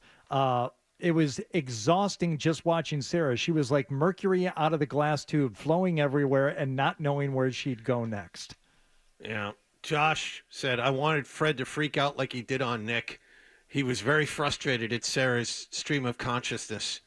No, Nick! Get her out of there! Live looking at Sarah from Everett. She's a Bazooka Joe character. She's Mort from Bazooka Joe. I thought of it Yeah. when she was sitting here. I couldn't think of the guy's name from Bazooka Joe. Because she's covering her face? Yeah. Mort. Mort wore a red turtleneck that covered up to right below his eyes. Okay, what was the Like an opposite Cosby mush show? mouth. Yeah. Oh, Cosby show too. Oh, Cosby. Yeah, yeah. No, I was thinking of the Fat Albert show had. No, Fat Albert. Fat not Albert. Cosby. No, it is. It's Fat Albert. Yeah. Okay, so it's the same thing. Look, love it or hate it, I don't know what to tell you. You ain't getting that on TV. You ain't getting that on a podcast. That podcast, you edit them up, not release them. Live radio, baby. That's a live wire. What's with It's the Dolph? fusing a bomb in studio. What's with Adolfo big timing everyone and everything? How annoying. Stephanie from Lynn, not Fred's ex. Yeah. Adolfo said, he had a lot of stuff going on, wasn't sure what he was going to be able to contribute next. Said he had some ideas written down, but I don't know. Well, Adolfo will be contributing coming up soon if he wins. If he wins this round and the voting's It's up. very close early on. Sarah at 51%, Adolfo at 49%. wow. It's going to be the closest matchup we've had so far. Yeah. Tough one to call. This is a good question. This is a good question that could spark some conversation. This is from Aaron. He says, just a thought. Ask Hardy if he would rather have Adolfo or Sarah walk his dog. Now, Sarah is a dog walker, which seems like a pretty good profession for her. Seems like something that she could function at. Well, no, I think she's very high functioning, Fred. How dare you? Number two. Well, that's what I'm saying. She's functioning at it. Yeah. The fact that Adolfo didn't let your dog out of the house for how many days? Enough that it was an issue. Okay, so if you don't know the story, my dog, Adolfo, years and years and years and years ago, when I lived in Brighton, dog sat, and I believe my wife at the time and I and my parents went out of town together. And when we came back, Adolfo said, "It's so weird. Your dog never had to go outside." And I went, "What?" But I'm used to Adolfo, right? And he's like, "Yeah, she didn't have to go to the bathroom." And my father usually reserves this kind of talk only for me and my mom because I'm an only child. But he went, "What are you talking about?" Now, me, I know how Adolfo is. I got to let it go. It's over, right? And Adolfo goes, "Yeah, she didn't have to go to the bathroom." And my dad goes, "That doesn't make any sense." And Adolfo goes, "Yep, well, it happened." And he goes, "No, it effing didn't. What are you talking about?" Now, he wasn't mad that he didn't let the dog out. He was mad at the illogical statements that Adolfo was making, and that drives my father crazy. He's like Spock. Yeah, because if he were just mad about the dog not going outside, he would have just said, "Get her out of there!" Yeah. But that wasn't it. It was just no one was moving. 'Cause Nick wasn't moving. It was Nick. And by the way, the Dow, they have a ticker on, just watching it go down in real time. Oh, let's not do that. No, Fox 25 has put a ticker of the Dow, which they've never done before, and it's just watching it just go down. It's just watching numbers go down. Maybe this is all a big negotiation tactic, and it will all right itself. But it's going to be a bumpy ride, ladies and gentlemen. I don't know how many of you have 401ks or things of that nature, but I generally don't keep an eye on it because I'm in for the long haul. But when they have a ticker up on local TV and you're just watching it go down in real, it's just ticked up. And now it's ticking up by tenths of a. Now it's down again. Now it's going down. Oh, again. good. Gents, it's clear to anybody with a brain, sorry, Nick, you doofus, that Sarah from Everett clearly wants to get into Adolfo's size 48 jeans. Also, I'm sure the entire YouTube audience was hoping that Sarah from Everett's dog bit John in his big, stupid, dumb head or in one of his 4 eyes. Great day, Fred, Hardy, Sarah, Adolfo, Adam, and everyone else except for Wallach. What's the point? What is that? I don't know. What the hell is that? Out of nowhere. Jesus. At least someone else is getting something. My God. So if you have anything anti-Wallach, please continue. This is from Adam. It's a picture of John petting one of Sarah's dogs. This is heartwarming. This isn't an insult to you, John. Heartwarming moment. Watched YouTube stream while Sarah was on and saw this heartwarming moment of the two members of the animal kingdom getting along with each other. Or the dog sees John as a snack. The dog was very nice. That dog. The other dog was kind of invisible. Nick, how many viewers did we have on YouTube? Do you know? What did we peak at? I was watching. We peaked at over $2,000. Oh, it was somewhere between 3,000 and 4,000. So a lot Oh, more than wow. we usually get. Well, I didn't see You don't that. say. Yeah, that's a lot. No, more I mean when live. we do pretty. Yeah, live. Live, we do pretty live, well. Yeah. We're talking about live when people. No, watch I the know, live but stream, I don't think that we usually get $4,000 live. No. That's good. Not while we're on. Well, that's got to make the company at least somewhat happy. You can monetize that into 0.2 of a cent. It will mitigate all these stock losses. No, that's on Twitter. We had the comparison that Sarah from Everett was kind of like Victoria Jackson, former cast member of Saturday Night Live. This one from Bert, there's an uncanny resemblance between Sarah from Everett and cousin Risa from Seinfeld. I don't know who that is. Is that George's cousin and they the start one you tries to dating? hook up with to get the family one? Yeah, All right. George, let's be bad. Let's get Nick up to the microphone. Nick, if you would. If you could come up to the microphone. No, Nick. Adam has told me that you've been unusually quiet today. I'm just working. Okay. He thinks that there's an undertone that you're upset. Just now or? No, today. Okay. No, I'm just working. Okay, but he says you've been unusually quiet. He says I should apologize to you. I've just been concentrating on what I need to do. I agree. Yeah. I think we're cool. This is no different than any other day. Well, Adam says it is. Okay. That he said off air that it was different, that you were being quiet. And if that's the case, Fred Nick, had asked me if you Nick, were I good, don't want you upset. And I said to Nick's got his head down, he's doing his work, but he seems a little quieter, and that's understandable. And I just wanted to. Is that just Adam okay. being overly empathetic? I'm sorry. What was that? Is it Adam being overly empathetic? Is he reading too much into it? Maybe. He might be. Ooh, you're a mystery wrapped in a riddle, my Get friend. yelled at, you might be a little quiet afterward. I think it's a totally normal. I'm sorry I yelled at you, Nick. I just posted a video. I got that Did done. you hear Now I have that? to catch up. You Did it- posted the video? Hold on. Could you repeat what you just said? I said, I'm sorry, Nick, that I yelled at you. Hey! I'm not mad at you.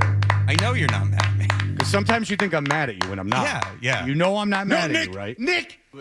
Yes, I know you're not mad. Okay, Yes, I'm not I mad know. at you. Okay, good. Get her out of there! I don't like it when you think that I'm mad at you, But because now I the never am. The reason why I was not happy is just the way you were explaining things, the tone and everything. And just Well, yeah, I was angry.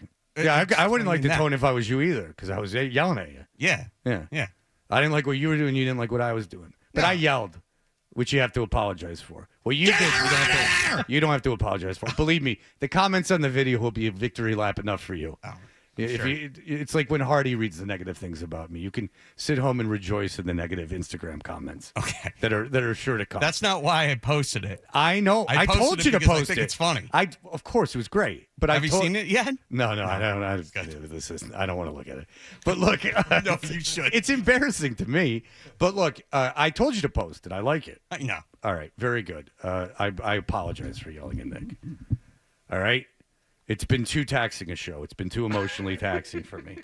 I need to get out of here with a clear conscience. I can't have anything hanging over my head. I had good way to go Sarah. through life. I had Sarah. Clean up my side of the street, Hardy. I had Sarah. I hug her. This is now, Ryan. I want you to come to the mic. Well, Ryan's got his own mic. We'll give him. Okay, very good. Whatever. Ryan. Now, when I hugged Sarah, I left. I had to get a soda pop. I'm. It's the only way I get caffeine. And Sarah was getting into the elevator when I was getting out of the elevator, and I hugged her and I said, "You did a great job. You're lovely. Thank you." And what did she say? She's like, "I can't tell if he's being sincere." And then she said a swear about me that I couldn't quite make out, but I knew there was a swear in there. Yeah, something like that. Obviously, I can't say on the air. But... Yeah, but something like F hammer or something like that? I don't think it wasn't that harsh. Okay. But then she was like, "Oh, I left my phone upstairs," which wasn't true. Which wasn't true. It was on her person because Hardy called it and it was on her person. Yes, it was an elaborate ruse to get back into the studio. Yes. And Adam, I will give you this cool Keith shirt. It's all yours. Oh, thank you. There you go. Thank you. All right. Let's get He's in this town thing. tonight, oddly enough. Really? Yeah. He's playing at In the Sony. Garden? No. Right. Yeah, he's headlining in the Garden. Yeah. Where is he playing? He's at Sonia, which is a smaller venue. It's where TT the Bears used to be in Cambridge. Oh, all right. Very good. All right. Now they have the stock market, just the full screen on Fox 25. I wouldn't worry about it all. I'm not planning to pull money out, but it's down 2.5% in early trading. All right. And the stock market is trending on Twitter. Yeah, well, of course, because everyone knew this was going to happen. Perhaps it's a broad negotiating ploy, and at the end we'll have erased some of these trade unfairness that is going on with the tariffs. But in the meantime, there will be some temporary pain. I hope those of you who are retired and relying on that interest off your income or the performance of your income are not overly hurt by it. Here are the headlines.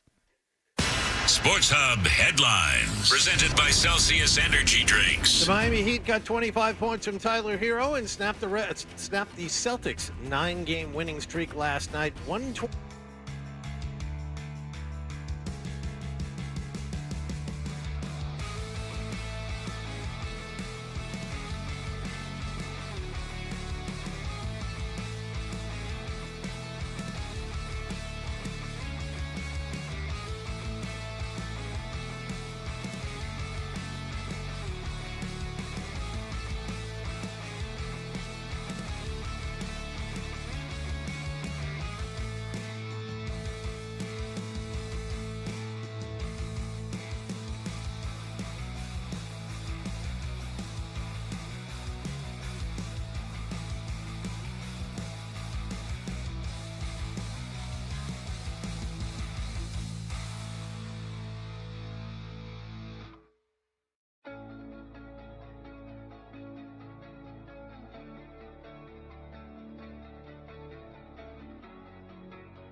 may have missed from the show.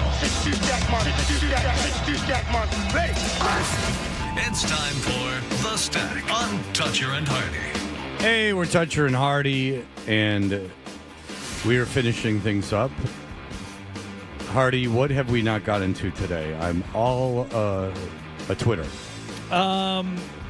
There will be not one, not two, not three, but 4 movies about the Fab Four. Not one big Beatles biopic or biopic, but 4, one for each Beatle. Yeah. Sam Mendes. Ringo's is going to be 6 years long. Oh, the guy playing Ringo, we'll get to in a moment, but it's unfortunate for Ringo. Sam Mendes won an Oscar for American Beauty. 1917, he directed 2 of the James Bond movies, Spectre and Skyfall. He's going to direct 4 different movies. Now, the guys Are they real movies or are they internet movies?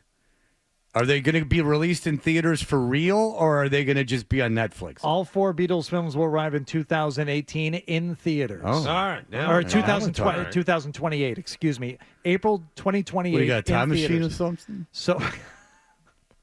I wish I could go back to 2008. I quickly checked. I would have really let them have it. I said, you're ruining BCN, you fools. I got the biggest office in the building. Now, quiet. I need to watch my Dean Martin Celebrity Roast. No, that you got. I was the Tony Bennett Christmas special. He said, he name checks me. I'm sitting right there. I said, thanks, Tony. Harris Dickinson is John Lennon. I looked up Harris Dickinson. I've seen nothing he's been in. Paul Mescal as Paul McCartney. Ditto, never seen anything he's been in. A newcomer, Joseph Quinn as George Harrison. Fine. But Barry Keoghan as Ringo Starr. Barry Keoghan is an actor you will know from The Banshees of Inisherin, a movie I don't think you enjoyed, Fred. I don't know anything about that movie. Is that the one about the guy that keeps cutting off body parts and leaving them on the... Oh, no, yeah, I didn't... Cameoed as the Joker in the Batman. The Batman movie. He is this rather unique-looking individual here. I bet you he's considered super handsome. He's got, like, very prominent cheekbones. Well, he's playing Ringo. I'm just curious to know, is there, with the McCartney film... I know who he was in that too. movie. I'm sorry. And I like the setup, so I will get into that. Thank you. He's the stupid kid in that movie. Okay, thank you. I do remember that. Go ahead. Now, set me up. I was wondering about with the McCartney film if there's going to be a sandwich angle to his storyline, as there should be. Well, it's a bit of a cliffhanger. I don't want to give it up completely. It starts with, making a movie is a bit like a sandwich. It starts with a foundation of pumpernickel and rye, if you're feeling rye. That's the script? The script is the bottom piece of bread? No, that's the idea. You're gonna piss it's in the air. Oh boy! And then you get the condiments and the thing, you throw it all in, and then Sarah from Everett. All right. That would be funny if there was an ode to his love of sandwiches. It legitimately would be if there was a Cold Cuts McCartney angle to the Paul McCartney film. And marketing is the olive on the stick, olive on the toothpick. 2 more music notes. Linkin Park with their big epic stadium tour. Kind of going the way of the Black Keys Stadium tour. They are downsizing venues now. Yeah, my whole thing with that is, look, do whatever you want. I know the family of the singer doesn't like it, but, whatever. Why would you go? Like, why would you go see them without Chester Bennington and without, like, other guys in the band, too? Like, what's the appeal of that? That doesn't make any sense to me. Yeah, and apparently there's some additional fallout with this new lead singer because apparently she showed some solidarity with an imprisoned fellow Scientologist who was jailed for some sexual assault charges or something. It's all very messy. Masterson. Yeah. How the hell is the singer of Linkin Park, the new female singer of Linkin Park, how does she know Danny Masterson? Oh, I guess Scientology. Yeah. They all know each other? You don't hear so much about Scientology anymore. No, it really kind of fell off a little bit, didn't it? Leah Remini got that thing way underground. Yeah. And whoever thought the King of Queens would be so powerful? And finally, if you were supportive of Morgan Wallen for walking off the stage at Saturday Night Live and thought maybe for a moment, yeah, so what, he walked off. It was a mildly subversive act. That's not the worst thing in the world. It's kind of cool. He is now selling merchandise that says, "Get me to God's country." So when you thought for a second he may have done something that was, if not cool, at least not totally lame, now he's doing something totally lame by selling merch. And you mean to tell me a new country artist is doing something lame? And you know what? That's going to alienate. That lack of authenticity is going to completely alienate his audience. Morgan, I don't know. If you could play songs by any of those artists, and I'm not being, this ain't an old fuddy-duddy thing. You play anything by those new country artists. First of all, I'm not convinced it's not written by AI. I'm really not convinced. I'm not joking. And second of all, it all sounds identical and identically bad. It's paint by numbers schlock. And the most offensive thing is when they rap, because it's rap done in a way that he's going to one of the good ones. Thank you. Don't judge. Well, hang on. Don't leave. I ain't going to see Darius Rucker. Why would I? Don't leave yet. Just give him a chance. He's one of the good ones. He wears a cap just like we do. It's almost a sign to us everything's okay.